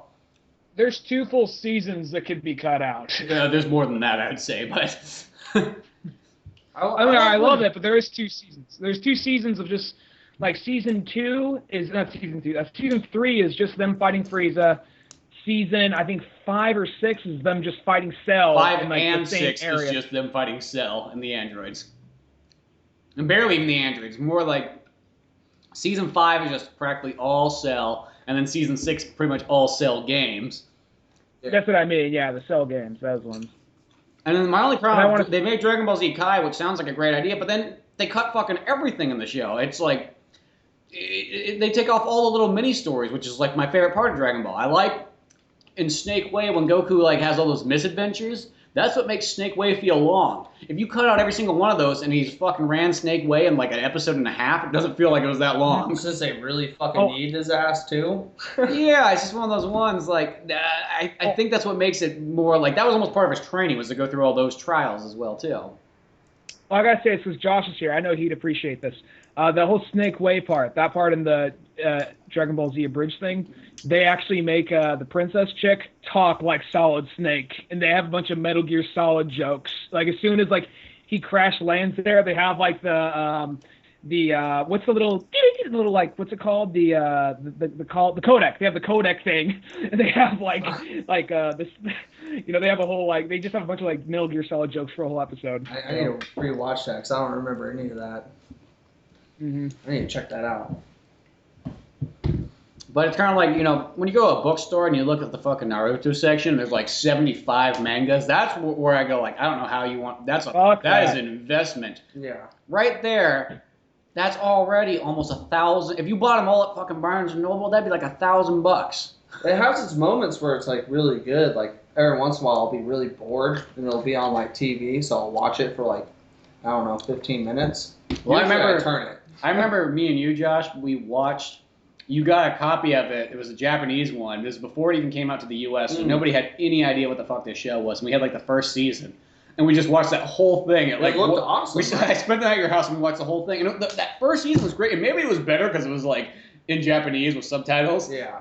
You know, and really, I will say it's like I watched that whole first season. We seemed to like it. I never watched any more of it after that. And like I will think about it now. Like you're giving it the perfect context right now. We watched it the first season back then. They're still making new episodes today. That's wrong. I will say because Naruto is kind of made. It's not Law and Order. I don't need fucking 9,000 spin-offs and 10 million episodes about bitches getting raped. Fucking Ice-T coming in at some point. Yo, nigga, some bitch got raped. Thanks, Ice-T. Is he on Law and Order? He's in Law and Order Special Victims Unit, I think. But she got raped by one of my. But I will say, he just like walks Is that all he does? He just walks in for an episode like, yo, this is up, and leaves. He's like officer exposition. Walks in, shit went down 34th. Thanks, Ice-T. Out. Just goes back into the shadows. But I will say, by the time Naruto finally came out in the U.S., to me, I think it was just a little bit past like our time. Because when that show came out, we must have been, by the time it came out in the U.S., not the time we first watched it, we must have been about 16, 17. So at this point, I'm not really looking for like 10-year-old to like 15-year-old animes. I'm looking kind of for adult animes, not like porno, but like, you know, something geared towards like something in the Cowboy Bebop vein. You know, I'll say even Full Metal Alchemist, even though that one has its like. I was gonna say too. I like animes that fucking have like a set timeline. It's gonna end at a reasonable like. 52 episodes. Yeah, it's gonna end at a reasonable like number of episodes, and it has to have tragedy. It's gotta be dark. It's gotta be fucked up. I hate the fucking, like, what you were saying, Ryan, all the fucking, like, rainbows and sunshine. We're so happy to be here. The world's ending, but let's all giggle and eat rice balls. Yeah. We're fucking 13. And we're going to call them donuts because Americans are fucking stupid. We're all gonna giggle and eat rice balls. Don't ask me why. I just find that fucking hilarious. I think you just summed up my problem with all kind of like anime aimed at people for like ages between ages like 12 to like 15. I'm right there with you. Well, one of the things too, ridiculous. Whenever I meet somebody, because you always meet people in life that go like, I don't fucking like anime. And they're like, fuck anime. And it's like a lot of times, like I always go, I know the exact reason why you're saying that. It's because the only anime you know of is that 10-year-old kid anime. You know, and you know, in Japan they just get really fucking specific with it. You know, they're like, this is for kids, this is for girls, this is for teenage boys, this is for teenage girls, this is for adults, this is for like grandparents, this is for, you know, lesbians, this blah blah blah blah blah blah blah. There's so much fucking. Like my wife had that exact. She's like, anime's stupid. It's for kids. Whenever I hear that, and I made her watch Full Metal Alchemist. She's like, this is fucked up. And Full Metal Alchemist is already Especially like when they get turned into. That's technically an anime made for teenagers too. That's not even an adult anime yet. You know, then you go show them Cowboy Bebop or something like that. She didn't like. I dated a Japanese. I dated a Japanese foreign exchange But she didn't like for a little while. movies too well either, so I can see that.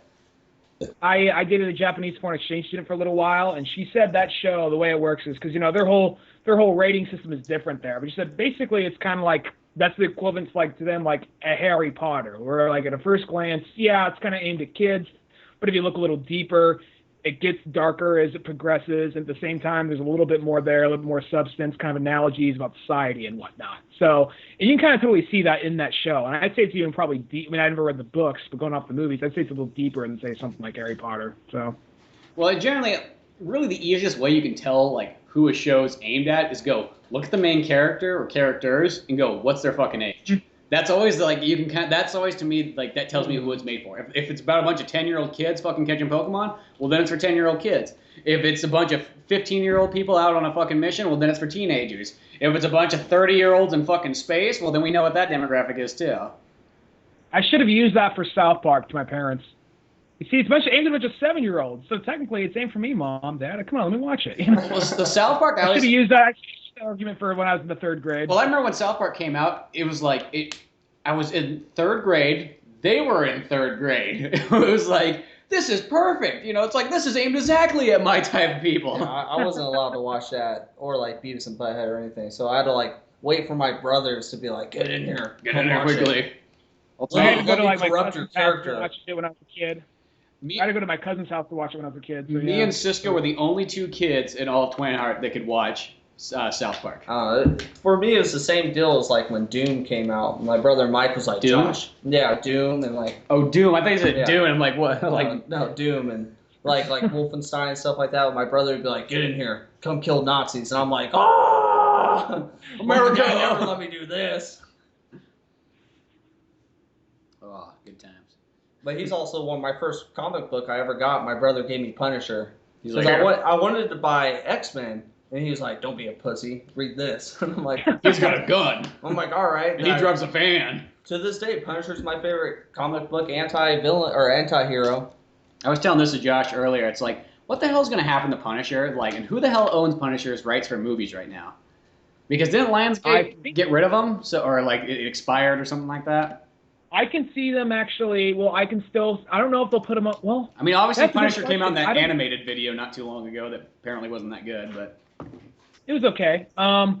It's kind of hard to say 'cause I don't know if they're gonna put Punisher like in a Marvel Studios thing. Like, will it say Marvel Studios? Because that's the main thing they would use to sell. It's Marvel, but at the same time, they probably don't want like to tarnish anything. They probably don't want anything over PG-13 over at Marvel Studios, if I had to guess. Yeah.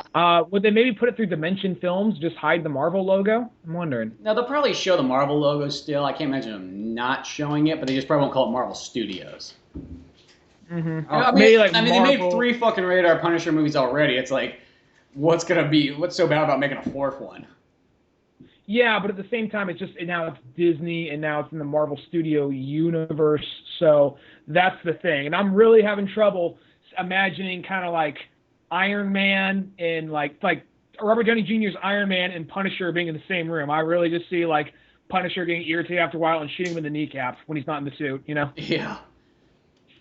Hey, I just kind of wonder about that. It's like, and it seems like the moment. Or Rocket Raccoon hanging out with like Frank Castle. I'm having trouble imagining that right there. Well, how do you think the conversation would go down if like they ever sat down, like let's say Marvel ran their course with all these different movies that they're already making? They're like, hey, you know what? Maybe we should think about making a Civil War movie. How the fuck would they even like do that? That's what I want to know. Because so many characters get killed off. Mm-hmm. They'd first have to get their rights to like Fantastic Four and Spider-Man back and X-Men. Yeah, that's a big thing about it. But that's 3 big ones right there. But I know that I could see them possibly fitting Punisher in there. They're doing these Netflix series, and they're having the 4 series they have is Luke Cage, Iron Fist, Jessica Drew, and then Daredevil. Yeah, can't believe I forgot. I drew a blank on Daredevil. Anyway. And then I wouldn't surprise me the least bit if Punisher popped in 1 or 2 episodes of that just for a second. You know what I mean? Yeah. Just as a side character for 1 or 2 episodes. Or even if he had his own series later on down the line, I could see him having one of those. But maybe just a hard PG-13. Maybe not making it overtly violent, but just a hard PG-13. He's got to be violent though. He cuts fucking mob. I know it has to. I agree with you, Josh, but I'm just saying what's probably going to happen. Especially with that last Punisher movie, like that 3rd one's so fucking amazing. And it's so violent too. Like, so it's like if you step back from that movie, it's just like you can't go backwards now. Even the one with Dolph Lundgren. Well, for '89, that's still a fantastic movie. I have punishment. I have vengeance. Like, all right, Dolph. I sit naked in the sewer. Yeah, I'm naked in the sewer. I got syphilis. I never saw the first one. Did he ever put on the skull shirt? I want to see. Which one? The Thomas Jane one or the Lundgren one? No, the Dolph one. That's the one I ever saw. I think he's got to put on. Yeah, I want to say he does. I have it on DVD somewhere. I have all 3 of them, but I just haven't watched them. Because all the DVD covers, he's just wearing a black shirt pointing 2 guns. I'm like, where's the skull? Oh. I want to say he does, but I'm not going to give you a This is my thing. If Marvel doesn't make a fucking Punisher fucking movie, you need to stop fucking making Punisher t-shirts and get my hopes up. Because you'll like go to Walmart where, you know, like all the poor people go. Look, there's a Punisher t-shirt right there for $7. No, but it'll be like Spider-Man. Like, they'll have like Batman, Superman, Spider-Man, Captain America. Oh, look, the Punisher! We'll have like a Tony Stark one with like his stupid fucking glowy gay thing. And then they'll have just a says Punisher insert shirt. Here. Yeah, so I'm like, people, and like the Punisher shirts are always sold out. So I'm like, obviously people love the Punisher. I haven't met anybody. I even met people that are like, I fucking hate comic books, but that Punisher, now that's a real nigga. So I'm like, come on, make a Punisher movie. Now give me $20 and I'll put you on my shoulders and give you the city tour. That's a real nigga. You want to kick me in the nuts? First pay $10 to look at it, $20 to touch it. 25 to watch me jerk it off. You're gonna jerk off that shirt? Like that's where that seems where Spider-Man's heading. You know, before Spider-Man was number 1, was Mr. Marvel. Now it's Iron Man. So it seems like Iron Man's trying to backhand Spider-Man into that like bathroom stall. Well, perfect example is I always use because I have this huge Marvel poster that's got like every character known to mankind, and I think it's from about like 2005. And you know, and then they made like a redone version of it only a couple years ago. And on mine, Spider-Man's front row, dead center. His arms are out, like, yo, look at me, I'm Spider-Man. I'm the pinnacle of this product, you know. And then standing next to him, I think it's Wolverine, and then Captain America? Yeah, Captain America is right up in front, and a couple other guys. And Iron Man, he's about a couple rows behind.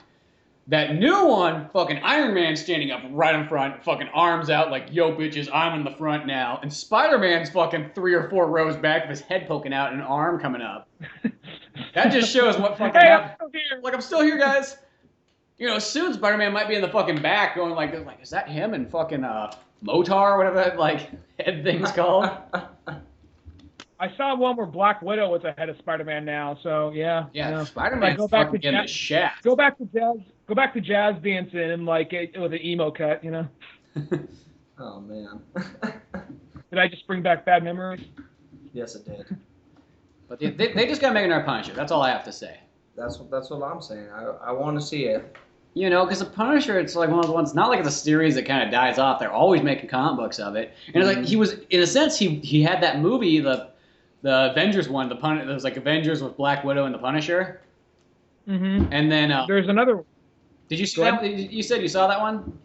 I saw there's an Iron Man one, and it happened to have Black Widow, Punisher, and Hawkeye. Oh, okay, because this one just came out like, I want to say like 3-4 months ago, and it kind of had like the reviews on Amazon were like they're kind of like in between, like 3 out of 5. So I was like, well, I'm not gonna go out and buy this, but maybe I'll buy it when it's like $5 later on down the line or something. I wouldn't mind seeing it. I don't know. There's just so many great storylines off Punisher. Like, do you remember when they came out with the Punisher or Frank Castle is Dead comic book series? I remember that. That was a fucking epic series. I didn't read it, but are you talking about Frankencastle?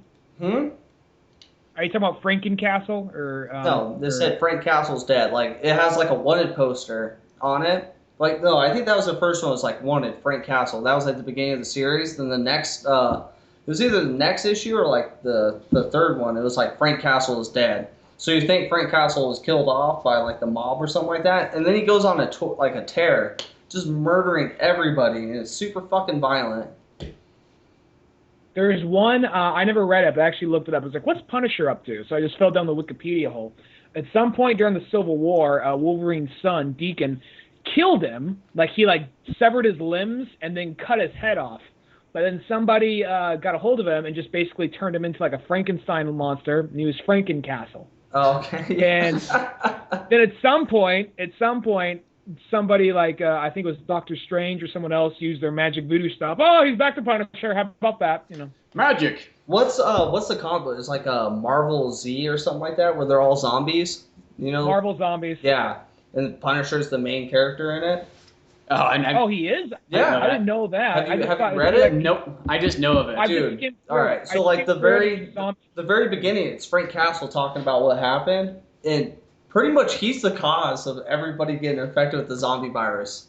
He takes down a bunch of Russians. Mm-hmm. Of course, it's Russians that destroy the world. Exactly. But he's taking them down, and somehow this virus gets released. Some people are immune, some people aren't. Like Spider-Man eats somebody's head off. The Hulk turns into a fucking Hulk zombie, kills everything. But Captain America, because he's immune to everything, he's immune. Wolverine's immune to everything, so he's immune. And Frank Castle, because he was right there, somehow he's immune to it, and random other pockets of people.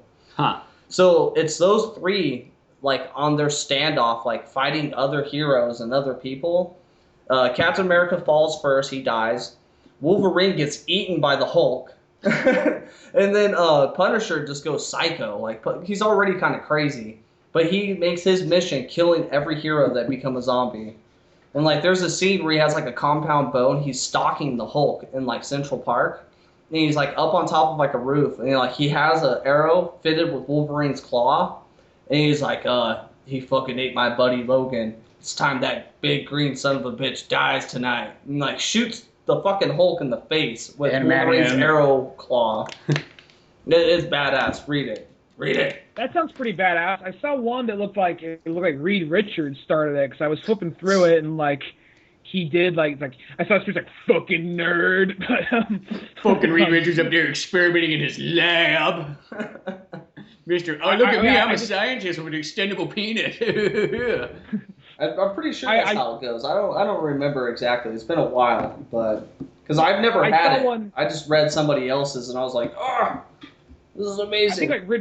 I think Reed may have created it or something, and he's like, it's amazing. He said in the air, and maybe Punisher picked it up from there somehow. I picked up one that was like opened up with them killing Magneto. Magneto was fighting him off, and then they all kill and eat Magneto. And I don't know. I never really read it just because I flipped through a couple pages and I saw like Peter Parker swing in and kill Mary Jane. He's heading for Aunt May next, and I was like, I can't read this. I can't read it. It's just, I know this is a parallel universe shit, but I can't. I don't want to know how they die. I don't want to know. It's like my childhood's being eaten away. I like that shit, man. I don't know. That and like Marvel Civil War, I fucking love it. I don't know. No, the idea of Castle hunting down Hulk with like an adamantium arrow with a compound bow and like a dystopian future. That sounds awesome to me. That right there. But it's other things like what I just said. That's like I don't know. Well, the best part. You know, but keep in mind. The best part. This will sell it for you. There's a scene, and well, it's not really a scene. There's this page pretty much where Frank Castle's like at his little lair. He has guns everywhere, and he has severed heads of all the heroes he's killed on stakes, like around where he like does his operations. And you're just like, what? There's one that was like, well, actually not. No, there's actually there's another like parallel universe thing where a lot of people die, but it's almost like. Have you ever read Old Man Logan? I was talking to Josh earlier about that today. I need to check that shit out. Don't tell me about it. I'll just say this: it's Unforgiven meets Mad Max with Marvel characters. It's totally fucking badass. It's like it's like Mark Millar. I have problems with him sometimes, but I can't give him too much shit after reading this book because it is like a perfect like Marvel book in my opinion. It's almost kind of like the Marvel equivalent to Dark Knight Returns in my opinion. Well, it's like kind of similar. All right, keep going. Go ahead. Well, basically, it's kind of like, you know, Dark Knight Returns is kind of like, even though it mainly focuses on Batman, it's kind of like, well, even like a character, even like, you know, the superheroes don't always have like that bright of a future. Things don't always work out, but at the very end, you get a little bit of hope. That's kind of what this is. It's you know, because Dark Knight Returns, it is mainly Batman, but there is some other DC stuff. This isn't just Wolverine. This is kind of all like Marvel. So a little bit more expansive. It's just totally fucking awesome. I need to check that shit out. Well, it's like kind of like with Mark Millar. It's like he can write some stuff where like it's maybe not the worst, but he'll write a handful of lines in there. It's like, are you fucking retarded or something like that? But then he'll write masterpieces like Old Man Logan or also Superman Red Sun and stuff like that, where you just go like, oh well, this guy's a genius, but for some reason I don't know if he's just trying to appeal to children that he can't relate to, but.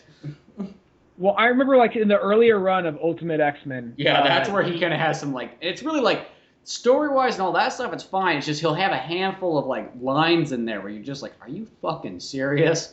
Who the fuck are you writing for? Well, like lines like, it's one of those things like they were like the X-Men were trying to become celebrities sort of, so they happened to be in Japan. They were on some Japanese talk show. Yeah. And Colossus said a line to like Storm, like, he said something like, "Oh, are you just mad that that they rated me like the #1 sexiest mutant and you're #4 or something?" He's like, "Oh, they probably just thought you were a new Pokemon or something." You're just like, "What? This is how?" They're I trying think you're to mixing appeal up too your much fucking to audience. like pop culture. Yeah, it's yeah. He crowbar a lot of pop culture references into his writing. but I think it's like he kind of didn't really understand the pop culture references he was doing, and because it's one of those ones like. Well, I felt that too, but I loved Ultimate X-Men. Well, it's like one of those ones like when I did like a second read through there, I did the thing where it's like, okay, there's about maybe in each book there's probably about 5 or so lines that are kind of stupid like that, but the rest of it's all amazing. Or not amazing, but like really good at least. I read that though. And it technically actually gets better when Brian Michael Bendis starts out. Though when we were like, I think like in elementary school. Oh yeah, well because if you probably read it like that age, I read it. That would have went over your head like that. Every issue that came out, I went and got it the week it came out. So. When he was working on the Ultimates, which is basically the Ultimate Avengers, there was actually another line that I just really had to close the book, walk away, and come back later to. And there's a part where they're talking about, like, if they made a movie about us, who'd be playing who? Oh. So I was like, all right, you're already jamming in pop culture references about actors, which, fine, whatever, okay, Brad Pitt, Johnny Depp, whatever. But then they get to one line where I'm just like, no. I was like Emperor Palpatine, like episode 3. Like, no. I almost got like that. No, but like, I got, he said like, well, who would play Dr. Banner? And they're all like talking for a little while. And like, this is, oh, I know. The CG mouse from that Stuart Little movie could play Dr. Banner. Just like, I just had to like close the book. Like, you did not only stamp a year to this, you stamped like a month to this. Maybe, you know, I have an idea of what, like, a 30-day range of when this book came out, this issue right here. I gotta step away for a minute. Well, that's that's a bad idea anytime when you think about when it comes to comic books. Or just like, well, I don't want to say books in general, because I feel books are timeless. But when you throw pop culture, there's a reason why it's called pop culture. It's popular at the moment. So somebody's going to pick up your fucking piece of art that you fucking slaved over, and they're going to not fucking get your reference. That has to be the worst thing ever. That's why they keep updating comic books. Was there also the Freddie Prinze Jr. reference in there too? Oh fuck! Because I remember there was multiple. No, that was a plot point. Oh, I was gonna go. That was a plot point. No, this is what happened. Oh, that was in Spider-Man, Okay, so, wasn't it? No. That was Ultimates. This was a fucking plot point. Freddie Prinze Jr. was a fucking plot point. And let me explain what happened, okay? So, I guess in the story they're trying to make, all right, I mean, I understand part of what they're trying to do, but I guess saying, okay, Avengers, we're going to try and build a team out of you guys and trying to show the negative side of that. It's like, we got to make a movie about you. So, Betty, Hulk's ex-girlfriend, is talking to Freddie Prinze Jr., who is going to be playing him, because we all know Freddie Prinze Jr. is super popular today, right? And this right here causes Banner to lose his shit, re-inject himself with the Hulk serum, and then go off like, Hulk killed Freddie Prinze Jr. It was this whole, so he goes on this whole rampage because his girlfriend's on a date with Freddie Prinze Jr., whatever the fuck his name is. So Freddie Prinze Jr. Well, that's one thing. Yeah. That's one thing I like about, like, in DC, they almost never have pop culture references. So whenever they do, it's like a fucking curveball getting thrown at you there. And that's one of the only things in Marvel is, and like, they've had pop culture references the whole time too. Like, you know, some writers more than others, but like, that's the only thing is that pop culture reference. It really does go like, guess what day, you know, what year this is.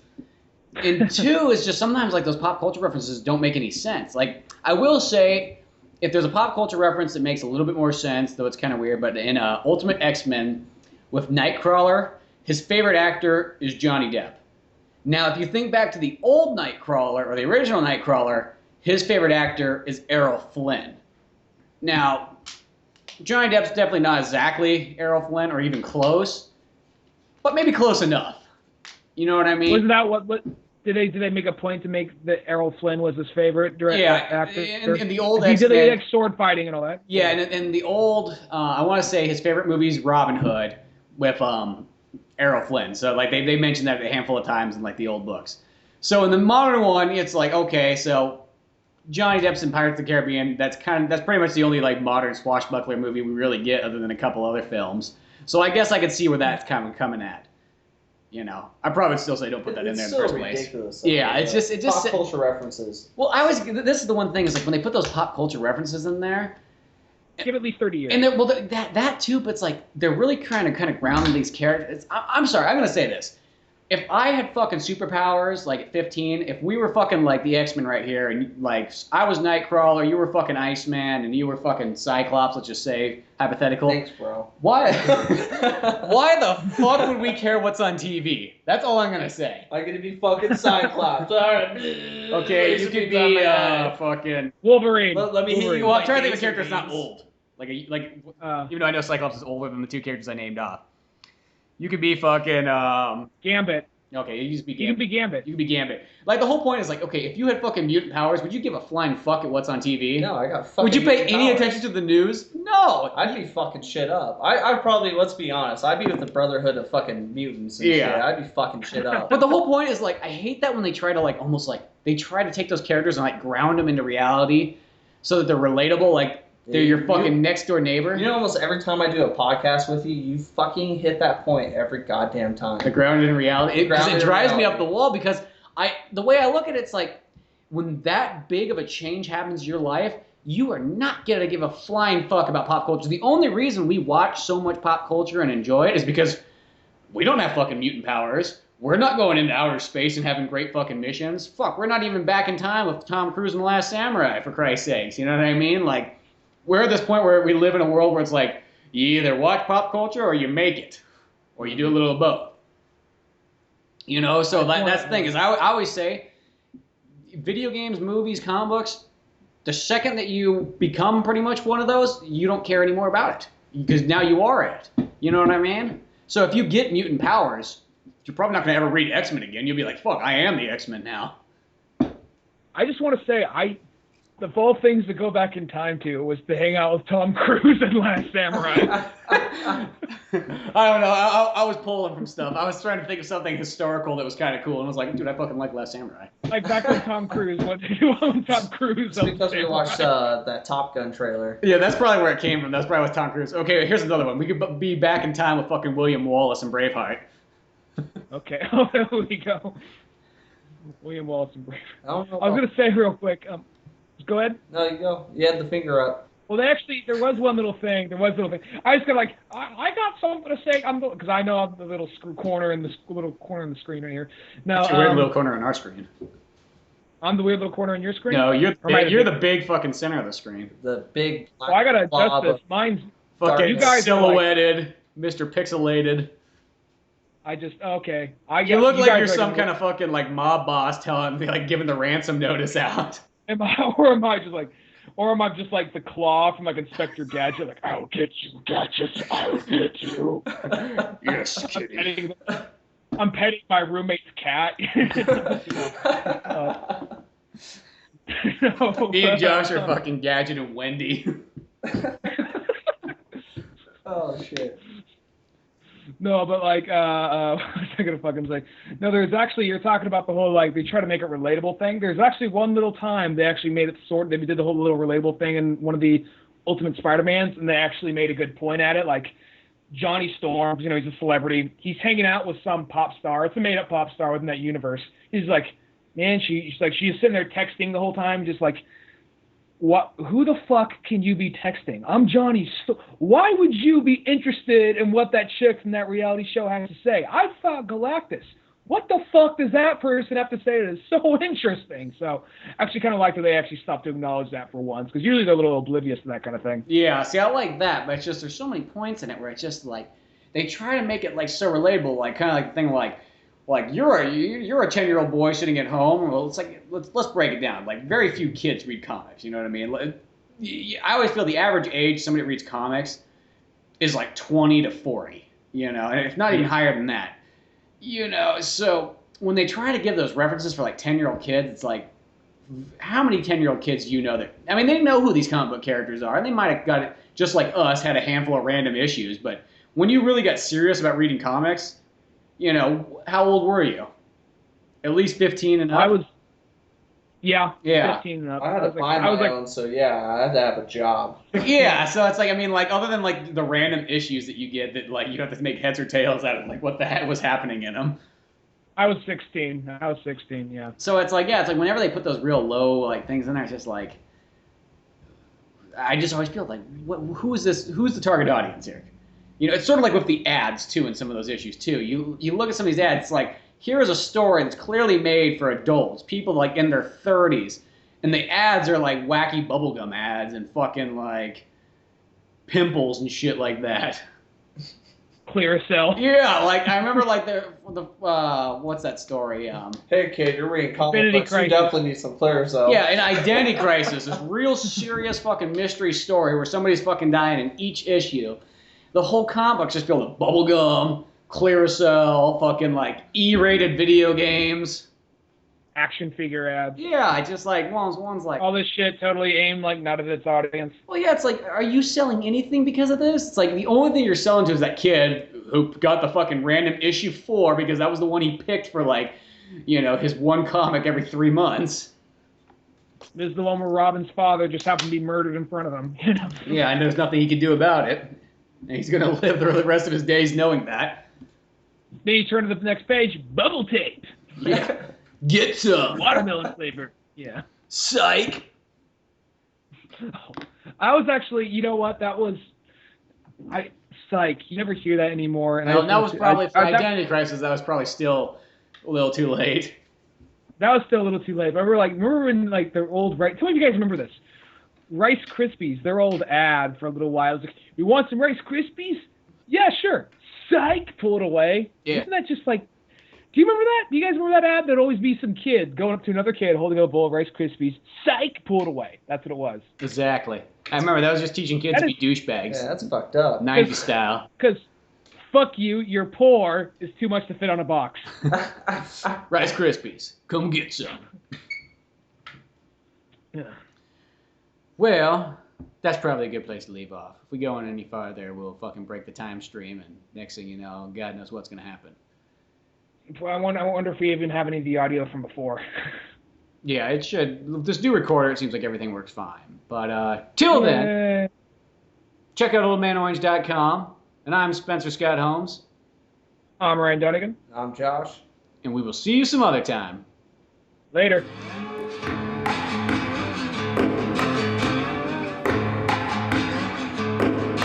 Thanks for listening to the Old Man Orange podcast. Check out our website at oldmanorange.com for even more podcasts, cartoons, videos, music, and more. Send us an email at oldmanorangepodcast@yahoo.com. Be sure to subscribe, share, rate, and review us on iTunes, Podomatic, or any of the other fine sites we might be located on. And if you want to help out even more, click on the Amazon or GameStop links on our webpage before you make any purchases there. It won't cost you a penny, but it sends us a little something our way. Thanks again, and tune in next week for more Old Man Orange Podcast.